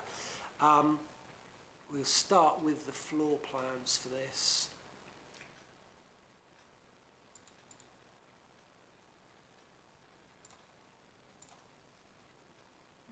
Yeah, they're squaring it off, aren't they? Is the north elevation the street? Yes. No. It's the south. The south elevation is the street. But basically, that's the layout that you've got at the moment. That's your ground floor layout. A typical residential layout, I think you'd agree. We'll have a look at the proposed ground floor next, and just. So I'm going to start this off at 75%. I can just about fit the whole thing on. So, comparing the two, the obvious change is that the footprint has changed and that they've built out to the back. So that rear extension creates a new open plan living room, dining room space, and if you have really good eyesight, you would see that some of these smaller labels indicate the installation of a hoist system, and this is the same with a lot of the rooms in the house. Just looking at the internal parts, it said reconfigured layout in the description, and garage, wasn't it? yeah. It is. So yeah, garage is one thing that's going completely. That's being replaced by a carport, which will be at the front. Okay. A new main entrance has been created. So currently it's on this side of the building. You've got a new main entrance being created on the other side. The new layout features a therapy room, a carer's ensuite bedroom, a carer's day room, a chair room, wheelchair storage, which occupies part of what was the internal garage, and there are numerous hoists installed across the various habitable rooms.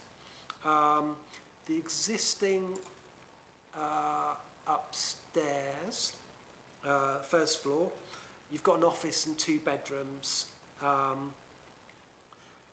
with one of those bedrooms is en suite, and you've got a north-facing balcony. Okay, so the proposed first floor plan. Let's just make that a little larger again. So, yeah, it has a slightly smaller footprint to the ground floor. That's due to the, or the extension to the rear has a slightly smaller footprint. That's because of the shape of the roof, obviously.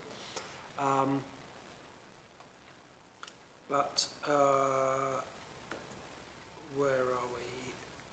And a big covered balcony then, isn't it? Because it's got a solid... Yeah, so that's an interesting point. So you've got this new day room in the rear extension. You've got a day room stroke study, which has an inset balcony, so it's not protruding out, it sits back in. This means that views would only really be in a northerly direction. You're not really going to, unless you're really strained, you're not going to be looking into your neighbour's gardens on either side. And then there's a pergola that extends beyond that, and that has a patio area beneath it. Significant changes to the layout. You've still got an office and 2 beds, but you've got a repositioned stairs and landing, and then you'll see that what's now bedroom 2, it now juts out a little bit. That's because they've increased the floor space with another rear dormer. A quick look at the elevations. I think you'll agree these probably confirm that there's nothing too terrible happening here in terms of what it But you looks almost like. don't see any difference on the south apart from Almost, the garage. yeah. So that's your Yes, that's your that's- street-facing elevation. That's not really changing, isn't it, apart from the garage? Where are Minimal we? So change. it's that one, isn't it? Yeah. It's I mean, pretty it's rude. largely the street facing that I think that you would, as councillors, that you'd be concerned about. So that's your existing, and that's your proposed. So you've lost this garage. Its main entrance has moved, and you're going to have a rendered finish. What doesn't show up brilliantly well is the carport, but you can see that on the side images. You've got the carport to the front. And you've got your pergola with a patio area at the So rear. it's just to give a bit of a protection from the elements, that's all, isn't it? Yeah, that's right. Very quick look at the rear. I don't think we need to spend too long on the elevations, because as I say, it's not doing anything too controversial, I don't believe. You've got a new dormer here. This is the gable end of the new rear extension. This is an inset balcony. You've already got views from this Juliet balcony anyway, so they're not introducing new views with these extra. And then they've just tidied up the fenestration at the bottom as well, making it more wheelchair friendly, I suspect. That's your application. So from starting off with that, I mean, I don't have any problems with it. Obviously, they're trying their best to improve on this. The only bit of concern that I have is that this becoming 2-storey, that it's going to be casting shadow over the neighbouring property to the east, because it's quite a large increase in height, and the roof's going up, isn't it? It is a whole new roof, I think, from memory. Didn't we look at this one? Is it? Because there's the chimney going. But this 2-storey extension at the back is perhaps not. No, I don't. It I wasn't- wasn't was aware there- of any it's increase in not in this increase one. in ridge height. But this is quite, yeah, from the east side, that's the west elevation. Where's the, so can we go back to the block plan, because that's got the neighbouring property on. Yes. But that's the Yeah, only, just to sort of go back to that point you're making, that's the side elevation at the moment. That's the side elevation that you get with the rear extension. So there is Yeah. there is an increase in scale and mass going backwards. yeah. The plot can certainly cope with it because it's Yeah, pretty so I'm big. not worried about loss of space. It was the site plan then, sorry, Duncan, site plan which has the neighbouring Block properties plan. on. We want to see it in situ. There we go. Location plan. So this is going to have a large block here, but it's not going to impact, I don't think, on the building. It was just so I'm quite happy to support, pending that the office can. No effect on the amenity of the neighbour. No effect. Thank you, Joanna. No effect on. It's like a classic one. Yeah. I happily second that. Yeah. All in favour? Yeah. Brilliant. Thank you. It looks like the neighbour's already done it. Yeah. Both of them have. It does a little bit, doesn't it? Yeah. Right. So that was all of you Yeah. supporting that, wasn't it? Yeah. Application 3 is PA 25/07002. Parcel of land, I think that's meant to be off Polwheel Road, Newquay. Oh, that's us, isn't it? This is up at Polwheel, so this is Town Council application, so we all have a vested interest in that. And it's just about lowering the curb to allow for deliveries and then in the future for disabled parking space just to get up onto the site. Do they need planning permission to lower a curb? I thought. Yeah, you do. I always advise them to go round whenever they come and ask me for planning advice, I always say to them, go to Cornwall Council and go through the do I need process. And I suspect that that's what they did here. So, yeah, the street view is super old. Sorry, I'll just quickly bring up the Polwheel Road on the maps. So we're just north of what we were looking at a short while ago. This is the parcel of land that Joe Ashton and his colleagues have been developed a permaculture garden. Permaculture. Yeah, permaculture it's sort of run by Tristan and stuff that they've created really. But it is Newquay Town Council land, which. So they've noted the. We're going to zoom in here a bit. They've noted the application site here, but the town council actually owns everything in the blue line as well. If we zoom in, there, that little black bit there, that's the area that they want to drop the curb. We've got it's a nice tidy little application actually. I'm very pleased that the town council's put in a nice tidy planning application. I would have been quite embarrassed if not. So this is the area. This is how you get into that. And if we look up, they want to basically continue that drop curb that already exists, allowing access to the garage, and they just want to extend that along 4.5 metres. It just means that a variety of different vehicles will be able to sit there. And there's also a quiet suggestion that if they have dropped that curb, they might not get as many vehicles parking in front Well, I of was it. going to say, you'd lose Meaning the- meaning that people can't actually access the site. Yeah. So that is the application. And So- where are the adjacent houses? Because you've got garages Opposite. there. So on this side, you've got houses here, and then you can see the end of the house on that side, and then you have got permaculture garden here, and so the house is probably here. That's the very back of it.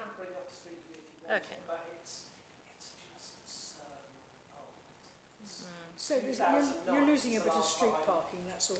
It's a tiny, but they want access to the permaculture garden, and it's really hard because then people park on the pavement as well. That's a 2009 So, street. yeah, so yes, they've made, there's no ponies on there anymore.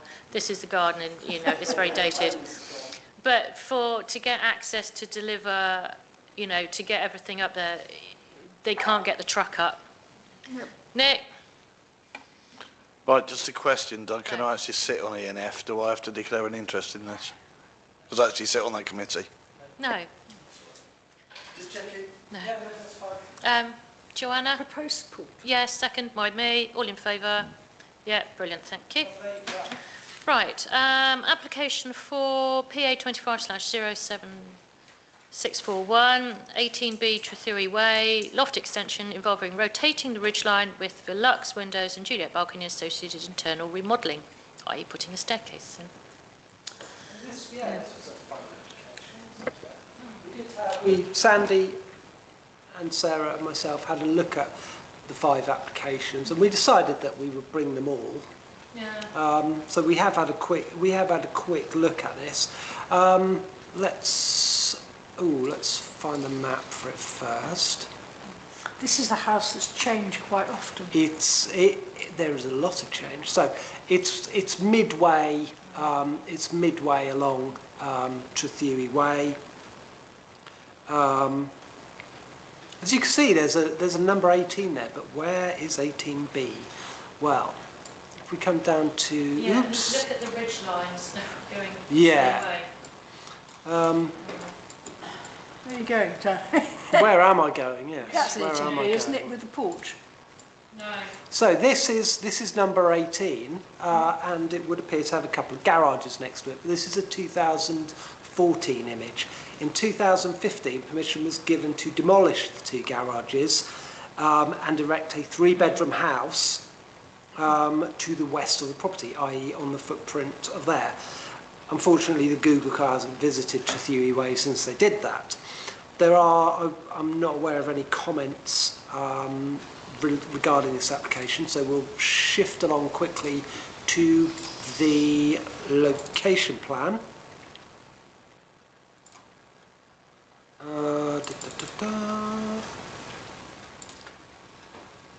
And yeah, here we can see. I'll make that slightly bigger. Here we can see you've got the application site, 18B. That is where those garages were. So the house is the one in the half of the semi-detached immediately to the right of it as you look at it, and there is a dwelling where those garages were. The block plan is really helpful because there's an interesting feature to this which we don't often see. If I put that at 50%, I can just about fit both of them on the screen. So the one in the bottom left-hand corner is the existing. You're looking at the existing roof. You'll see they've put a little bit of detail on, including the ridge, which goes east to west. Up in the top right-hand corner, you will see that they're reorientating the whole roof so that the ridge is going to go north to south. And you've also got some roof lights. Bear in mind, this is a loft extension, okay? So unusually they are changing the pitch from that way to that way. And from when we briefly saw it, it's the only building that has that. So this will be a precedent. Why are they doing that? Because they're going up into the loft to give them more height. Keep watching and you will find out. That's all I can say. Right, I'm going to view this there we go. So they very kindly, I do like it when people do this, they've put them all on one drawing and it's not too complicated. On the left-hand side, you've got the existing street scene. This is the house that replaced those garages, the white-coloured one. And on the right-hand side, you can see this is what the house will look like. So you can clearly see the reorientation of the pitched roof. The porthole window is obviously benefiting this newly habitable loft space. there's a raised ridge height, you'll notice, which by my reckoning was 125 centimetres. I got my ruler out and did it. That's 4 About foot. 4 foot in old Yeah. money, yeah. That's quite an increase.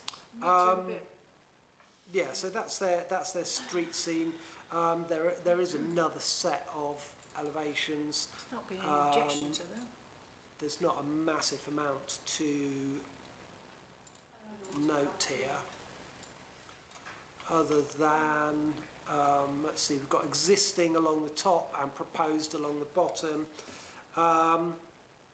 Like I say, apart from the reoriented roof, I don't think there's a massive amount So it's interesting going on because it's here. actually lower than what it was on the two end bits. It's lower than down to the bottom is the new one, isn't it? Yeah.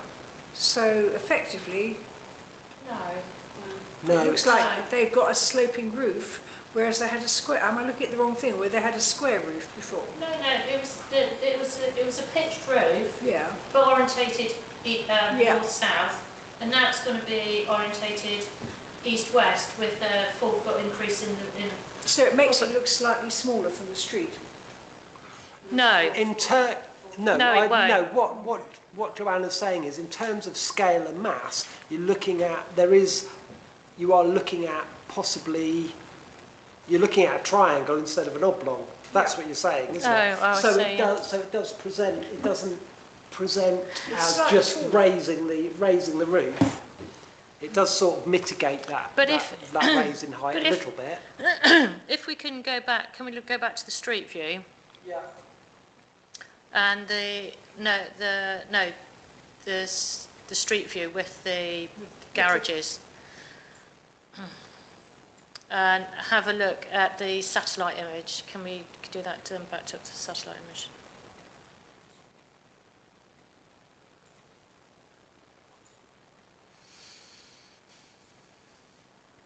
And zoom in.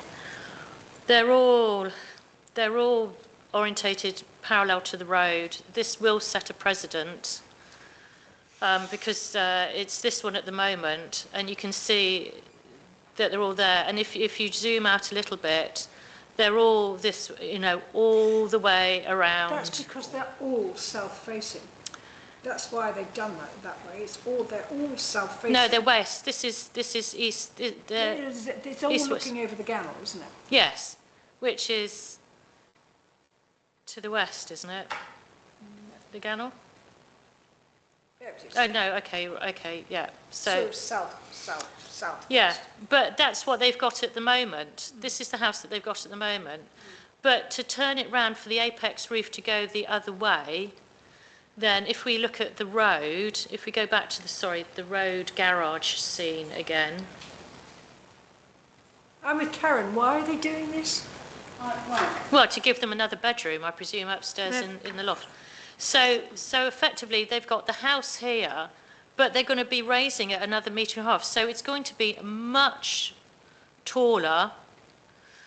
So if you can scan around to the other side of the road then, Duncan, or keep going all the way round, then I think we're going to be losing the terracing effect. We're definitely going to be losing the terracing effect going along the road, but we're also going to be losing, I think, the terracing effect going up and down the hill as well from that increase in height. But that's what's interesting, because it's an increase in height, but the bulk of the roof looks less. Because it's... Yeah, in terms of... It depends if it's opposite the garages or opposite those houses. I think they're quite high up. It's not, it's opposite that, it's opposite that. Their view isn't going to be... It's opposite that bungalow there. Their view isn't going to be disrupted, which is what the terracing means. But I think I think their view has been disrupted from when it became a house. Yeah. Potentially, their view will actually be improved. Because they can look either side of the ridge, where at the moment they can't. But it's high. It's high though. Yeah, but what's higher is much smaller. It's interesting. It's an interesting fact. Karen, Yeah, I think they're doing it because on the back, they've got the balcony and they want to have the view of the Gannon. Oh, absolutely, yeah. That's why they're doing it that way, so that they can have the balcony and see the view. They have a balcony already. Perhaps we should have a look. So, where are we? Here we go. So, yeah, they've got, what they've got is a Juliet balcony at the rear.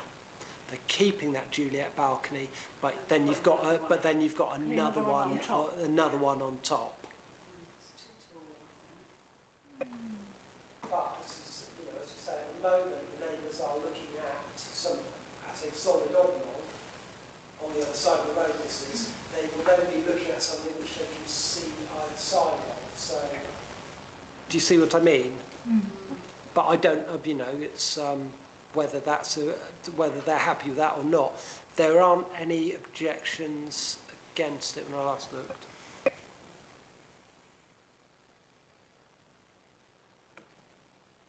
Well, without actually being able to stand in the house opposite and just see what the effect would be, that's really the problem.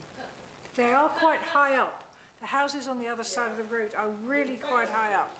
At the moment, they can't see through that. They can't see through that kind of glider. They see over the top a little bit, but they're losing one. In fact, they're almost the same size, aren't they? So they're losing one triangle view. Again, 2 times. Like the GCSE maths. It is, isn't it? I just think it's setting a precedent, showing the house a different way. It's disrupting the street scene because it's going the other way. Nick? I'm still dubious about whether it's terracing, and I've been along that road quite a few times. So I think it might actually be looting as terracing. So I'm with you on that. Joanna, do you want to, what? I would go no objection to this one, but you can it's not one I would particularly be rabbiting to call in. So it'd be interesting to see what the officer says. Yeah, because Nick, it come back as 5-day protocol, and it can be come back again. Sandy, what do you think on? I'm trying to agree with you. I think it's changing. Yeah, it is setting the precedent, having it the other way for the street sign.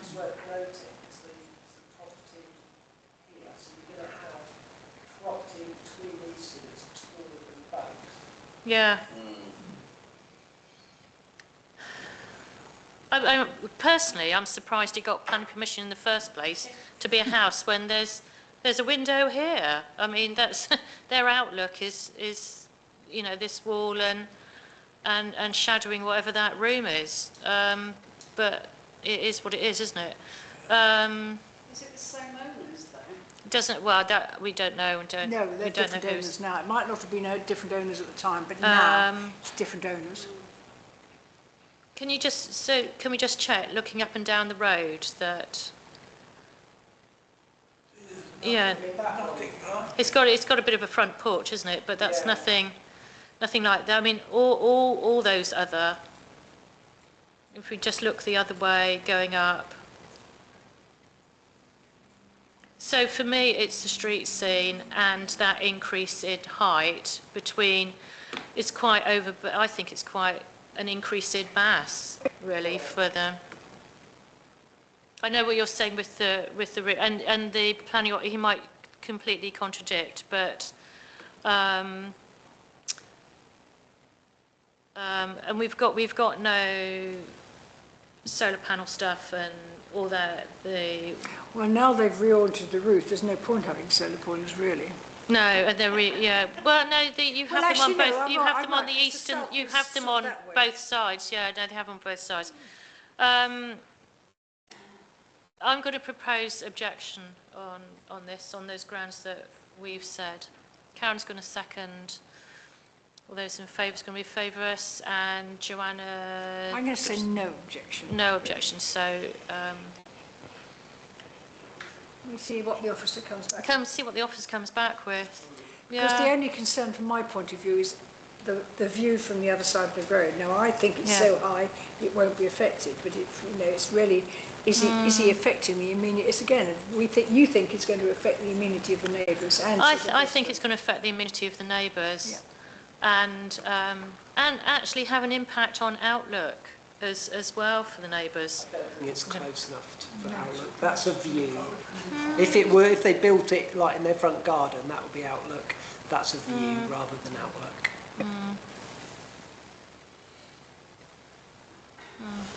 Oh, we've got another one down in Tremance. Okay, so, and then application 5 is PA 25/07812, back down there around Trevemper roundabout and that area. Is this Walkers or? Yeah, we are back. There we go. So, the application site is kind of this bit sort of Craig by Platinum Way to the south. So this is the area that we're looking at. Yeah, as per application 1, back in 2016, outline planning permission was given to acquire up to 300 residential units, granted on appeal in 2016. Many tweaks have since followed, as would be expected of the development of these sites. There are non-material amendments and all sorts of different things have happened. This application effectively seeks 2 types of amendment to what has so far been agreed, and in actual fact it only affects 2 apartment blocks. Let me start you off with the location plan.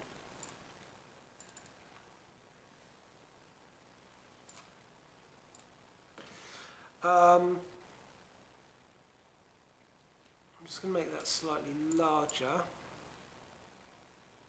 because I can show you with a bit of luck, I can show you the 2 blocks in question. There's one of them and there's the other one. So it's this purple one here and this uncoloured one here. Incidentally, the coloured plots on the map, I'll just zoom out again so you can fully appreciate it. The coloured plots are the affordable units on this site. There are 55 in total, 55 affordable housing dwelling units on this site. So, first of all, the first change is a tenure change. So this amendment swaps over the location of one block of open market apartments with a block of affordable apartments. Oh, are we going to put any money which way around that's going to go? I So, mean, one's going to move to the road. So this has agreement for being open market housing, and it is going to become affordable housing. So which Both apartment blocks. So this is all 4 elevations. These ones are agreed as open housing, and they are this one here. Okay, right in the middle. All right. So currently that is open market housing. This amendment seeks to make this affordable housing. So.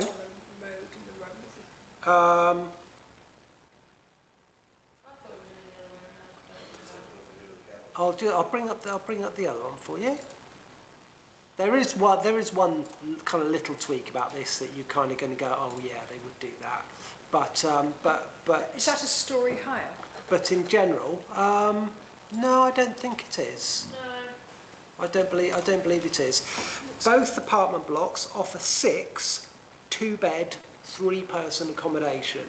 So both blocks house exactly the same number of people. All right. And both blocks have allocated parking and refuse storage. Okay, so looking at the open to affordable, as I've called it, the Juliet balconies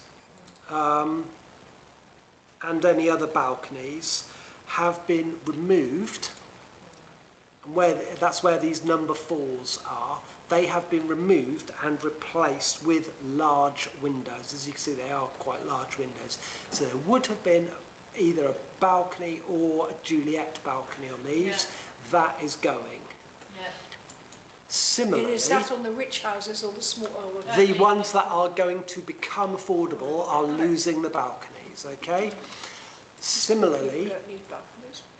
I think you could probably see it, you could probably just see it on there. Well, The ones that are going from affordable to open housing, they previously did have balconies. They were then removed under a non-material amendment in 2014. This application is going to reinstate these balconies as it says their position on site is a focal point on the wider development. I don't quite understand what that means, but Overlook the roundabout. yeah. So the ones that are going to be open market housing are going to benefit from balconies, which they originally did have them taken away, but they're going to put them back if they become. Has anyone got any issues with this? I think I would say no objection. Yeah, no objection. Joanna's proposing no objection. I'll second. All in favour, no objection? I Yeah. think we want to give a meal of it. Thank you. There you go. Yeah. Planning application's done. It's only 7:45. Right, terms of reference and risk assessment update. I don't think we've got anything. No, I don't think we've got any updates. Yeah. Reports. Reports from derelict buildings. Joanna, would you want to? Right, well, we had our walk, we had a meeting. Obviously, it got a lot more high-powered because of the fire. We did a walk around, and frankly, the second priority building, which I won't know, am I allowed to name it? I see, which is the Sutherland, was shocking. We actually, shocking. Sutherland was shocking. That the boundary wasn't secure. We had a long discussion about whether you could actually get through the Geffner wall, and then somebody promptly did. Nick noticed that the electric lights are on at night. The back of the neighbours actually showed us a good view of the back. There's a bonfire that's been put together. There's there was barbed wire at the back. It's fallen and it looks like people are fly tipping over it. So I reported all this to Newquay Safe. I sent round to everybody on the working party the pictures I'd taken and my comments. Now, like, if you could come back to them, then I can send them if you want me to change any of the comments, because I thought the Sutherland and obviously the Bristol are the only two really serious derelict buildings we have. We need to keep an eye on the one on Pentar. It's fine at the moment. Maybe getting a little bit of fly tipping there, but keep an eye on it. And the rest of them, the shop fronts, we'd love all those shops to be finished, but you can't count them as derelict buildings. They're quite relatively secure. There was a building, nice stone building that we need to look at. So, but we only looked at Central and Pentar basically. So the others on the list we still have to go and see for the next time. Did you go down and have a look at Knotley Island? Skerryvore, yes, we did. We have a couple of pictures of Skerryvore. There's no difference there. It's standing there. It's got no roof because they didn't want people to go in. We looked at it and thought they probably could find a place to shelter if they really wanted to. And it'd be easier to get into the roof. So we're waiting for planning permission on that. They wanted to completely rebuild and move it. And the Cliff people agreed with us, you can't move it. Isn't it gone to appeal? Yeah. So Has it gone to appeal? No, they've withdrawn it. Oh, they've withdrawn. They've withdrawn and no doubt. owns the Scarron? I've forgotten what the name is, but it's on their planning application. Yeah, so it's supposed to be a private owner who I think has bought it quite recently, but clearly intended to demolish and rebuild. And effectively, we're saying coastal change management area. the cliffs, the bay, the cliffs on either side are really fragile. You can redevelop, you can repair and use the basic foundations that you've got, but you can't make it bigger or move it. So they've gone away to think about that. Just a question, did my photo get to you quick enough for you to circulate that one round? It's in because I think, and we had been told by the next door neighbours, the electricity must still be on. And that is fiendishly dangerous. Yeah, so the fire brigade came with us, so they're aware of all of this as well. And as long as everybody's happy with what I'm saying in that table, I'll just send them the photographs and say, get on with it. And then there'll be another meeting in about November time. Yeah. Yeah. It's a disaster. Yes, exactly. But I mean, those two are so much worse than anything else. We'll probably do another walk around in another area after the meeting, the next one. Put maybe St Colin Minor, we've got a few there. Yeah. But Can you just imagine if that caught fire, Scarlett? I mean, it would be a it's just beacon waiting for it, isn't it? right on the end there. One of the buildings I was concerned about was the post office. Kevin Tell said, you know, that white wall was going to get graffiti. Guess what? It's got graffiti. Congratulated Kevin for being psychic. So I know they're changing ownership, but we probably look to send a letter from Town Council saying this is looking very run down. I mean, it's really difficult when they're changing ownership, but it's looking very run down. And after all these years, it's now become a target of graffiti. So that is going quite well, really. It's what the reaction we get for the agencies is, thank you for doing this. Thank you for giving us a forum where the agencies can all meet and compare notes. And that's really all we can do.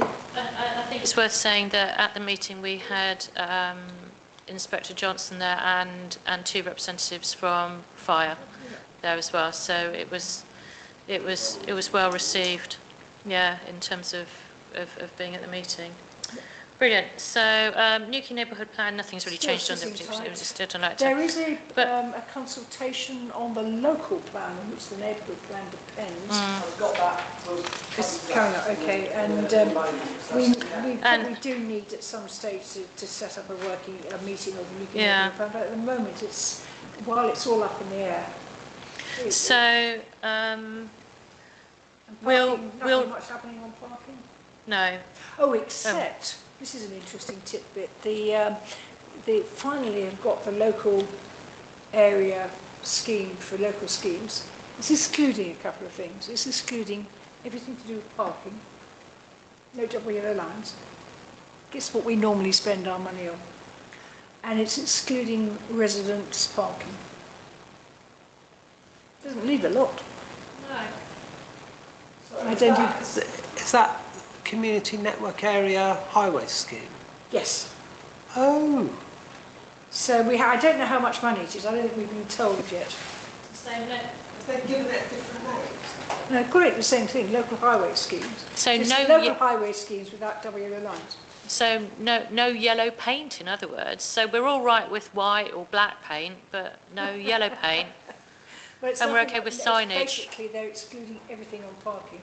And frankly, mostly of what we spent quite wisely, our previous allocation was spent on various tweaks on parking. So it's an interesting difference. So we can expect to be contacted back and asked if you've got any ideas of schemes? Yes. Yeah, in the future. Yes. I mean, I've got an idea of what I want to do, but we have to share. I don't know how much money it is. And we have to share it across the entire partnership, which goes all the way down to St Agnes. St Agnes and St Wen. St Wen. So how much there actually is and how much there is going to be is... Right, now the financial statement. Now, and Duncan's currently given... You won't? Oh. No, not for the moment. Okay. Sorry. Well, we ought to, we must be 2-year anniversary, we ought to think about it. There you go. Right, now, so you'll note on here, now we've been putting screwing away 2.5 grand, but our finance officer has been warned that for doing the the neighbourhood plan, for redoing that, with inflation and everything, then it's gone up phenomenally. It's going to cost so much more. So that's why we've been given the budget then of 5 grand for next year, and there's going to be increased then up to 10. Well, we discussed them at GNR. They are just forecasts, so we're not agreeing those tonight. We're recommending the 2026-27 figures. Yeah, but I'm just saying, but that's what we discussed at GNR, that we're going to be increasing even more to look, for more of a pot, 50,000 rather than... This is nonsense. I'm sorry, I really can't accept that. We basically spent what we got, and we got a grant and all the rest of it. But we were starting from scratch. We didn't have anything. What we now have is our basic plan. We have our basic structure. We have our the thing that might need a little bit of tweaking, but that's all it needs, is the character study. The idea that we're going to be spending £50,000 to do this, I think absolutely entirely unrealistic. I think it was well, this is guidance as to what it's costing other people to do. That's a new one. But to do the Cornwall Council, I think, has upped their costs. Were you there with that conversation? Yeah. That have upped their costs for going out to the public. That those costs have really... So when it comes to... Yes, it's not going to cost that much to do, but putting it out to the public is going to cost an awful lot more. Well, how much more? The referendum stuff, yeah. How much more? A lot more. Yes, before I approve a huge increase in budget, I will need to know how much more you think it's going to cost. Because the actual work and the actual spend we had was all the using consultants to bring the plan together and sort out what we were doing. That's not going to happen this time. So if you're saying that the consultation, which was... Well, it didn't actually cost us anything last time, so I think there's no grant money anymore. Yeah, I understand that. But effectively, the cost of the consultation, I would need to see that in writing, because I just don't see it. I think the increase is ridiculous. So can I recommend then, as for chairing the Nuclear Neighbourhood Plan, that you make an appointment and speak to our RFO then about going into the future then as to... I'll happily do that, but I'm certainly not going... I mean, you can all approve this and you can override me, but I have considerable concerns about what you're suggesting. All you're being asked to approve is £5,000. Yes, all we're doing is tonight is the £5,000 from 2.5 to 5,000.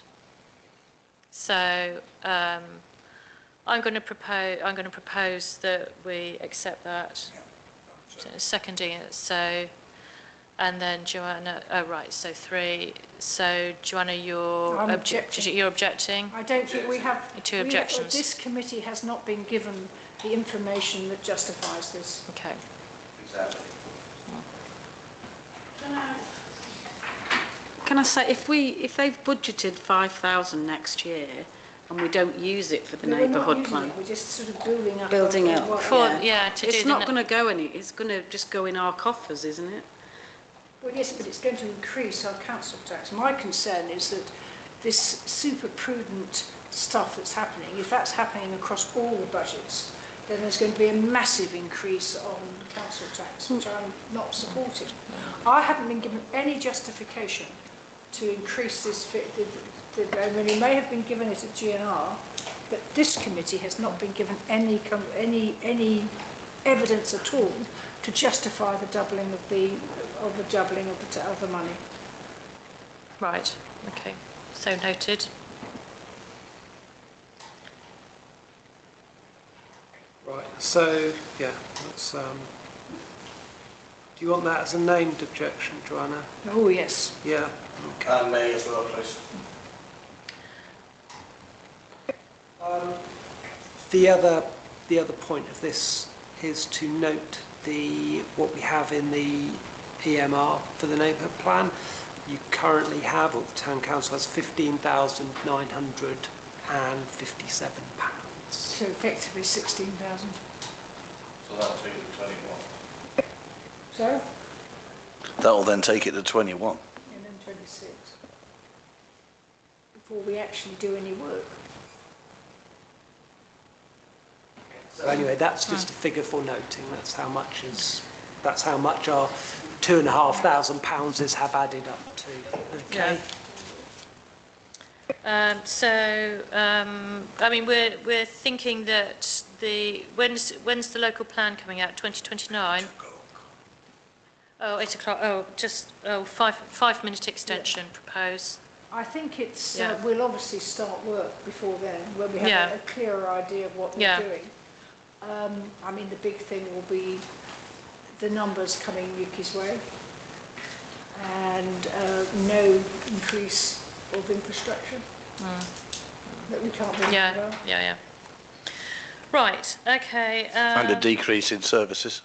Yeah. Any other correspondence then? The only stuff was to do with Ocean Hill Lodge. We've covered that. Items for information discussion only? No. You've got your weekly list of planning decisions. Didn't say Oh, anything yes. exciting in it. Oh, well, I can't see them. Yeah. Okay. Is there Oh, we something might need exciting? more I than looked at 5 the last minutes. one, I decided Do you want it to ask wasn't a question to exciting. Duncan? Yeah, go on, Nick. If Duncan can multitask. Duncan, can you find out, please, when the 2-year anniversary is for the boundary? In the what? I don't understand the question. Sorry. Oh, it was... Joanna said about we could put in Boundary. the boundary after 2 years. Can you find out when that 2-year anniversary is, The please? Community governance review took place in 2019. That's when we started it. So I should think that 2 years is long gone. And isn't it? the actual boundary, the decision wasn't that long ago. It was in the 2020. It was in the period 2021 to 20. It wasn't as recently as 2023, though, was that? Yeah. I think we're probably. I think past it. that you were inside that. But yes, it's worth finding out. Yeah.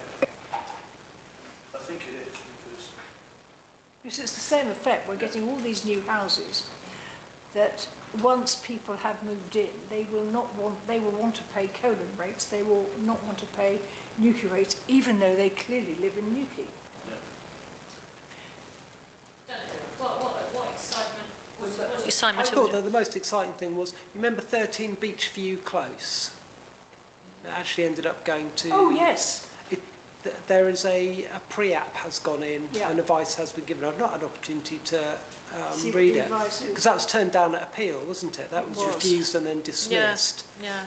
I didn't see anything else really interesting. There's not a massive amount of decisions there in the We've past seen couple the of advice weeks. is what can we build there without getting an objection. Yeah. And and the other item is Cornwall Local Plan Community Drop-In Sessions, 12th of November at the Newquay WI Hall from 4 till 7, which clashes beautifully with our next meeting, Yeah. unfortunately. I'm sure you want to spend 8 hours on planning.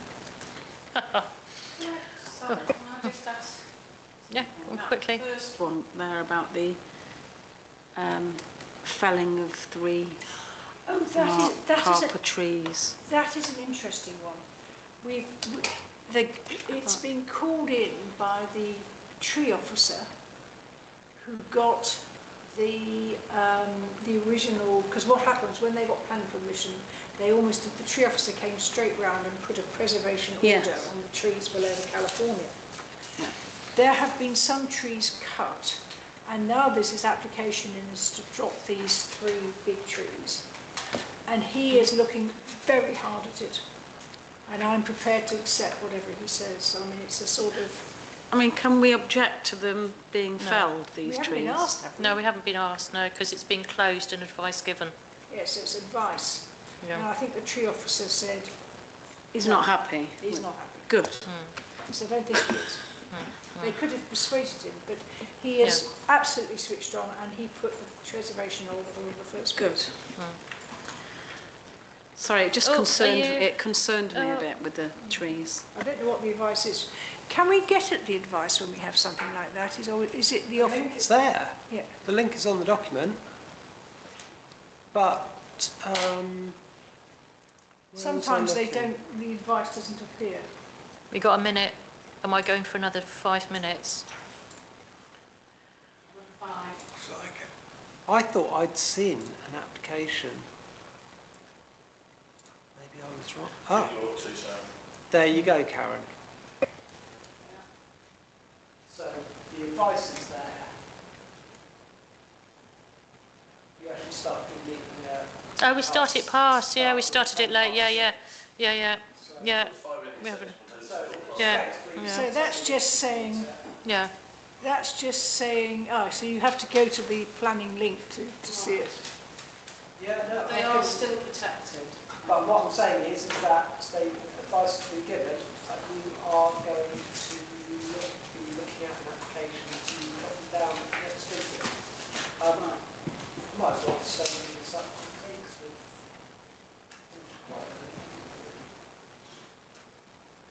Let's give common councils the pre-applications are always quite interesting, I think.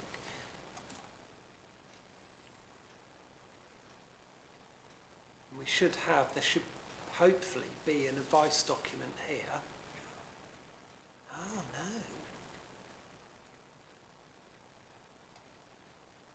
That will be what the planning. That will be what the tree officer says. This is a bit unusual. This one. Yeah, that's the tree surgeon.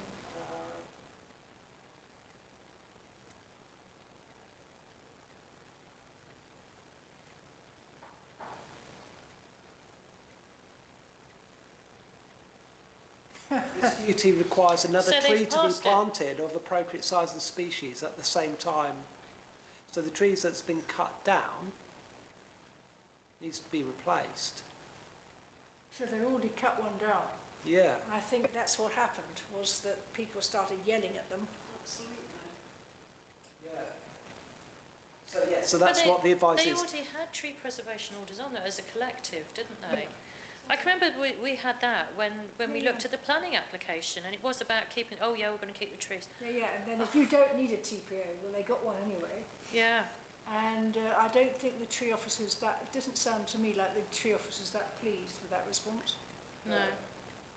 But like I say, there is an application that you'll be looking at the next meeting that is They going to look at the removal of 3 trees covered by a Right. tree preservation They're order. still standing. They are Yes, oh, still yeah. at the moment. Something went. There's obviously one tree is gone by the sounds of Yeah. it, but We should have there's been. Well, not without asking. So brilliant. So next meeting is Wednesday, the 12th of November, and we look forward, hopefully, to seeing you and Microsoft 365 functioning then. Thanks everybody, bye.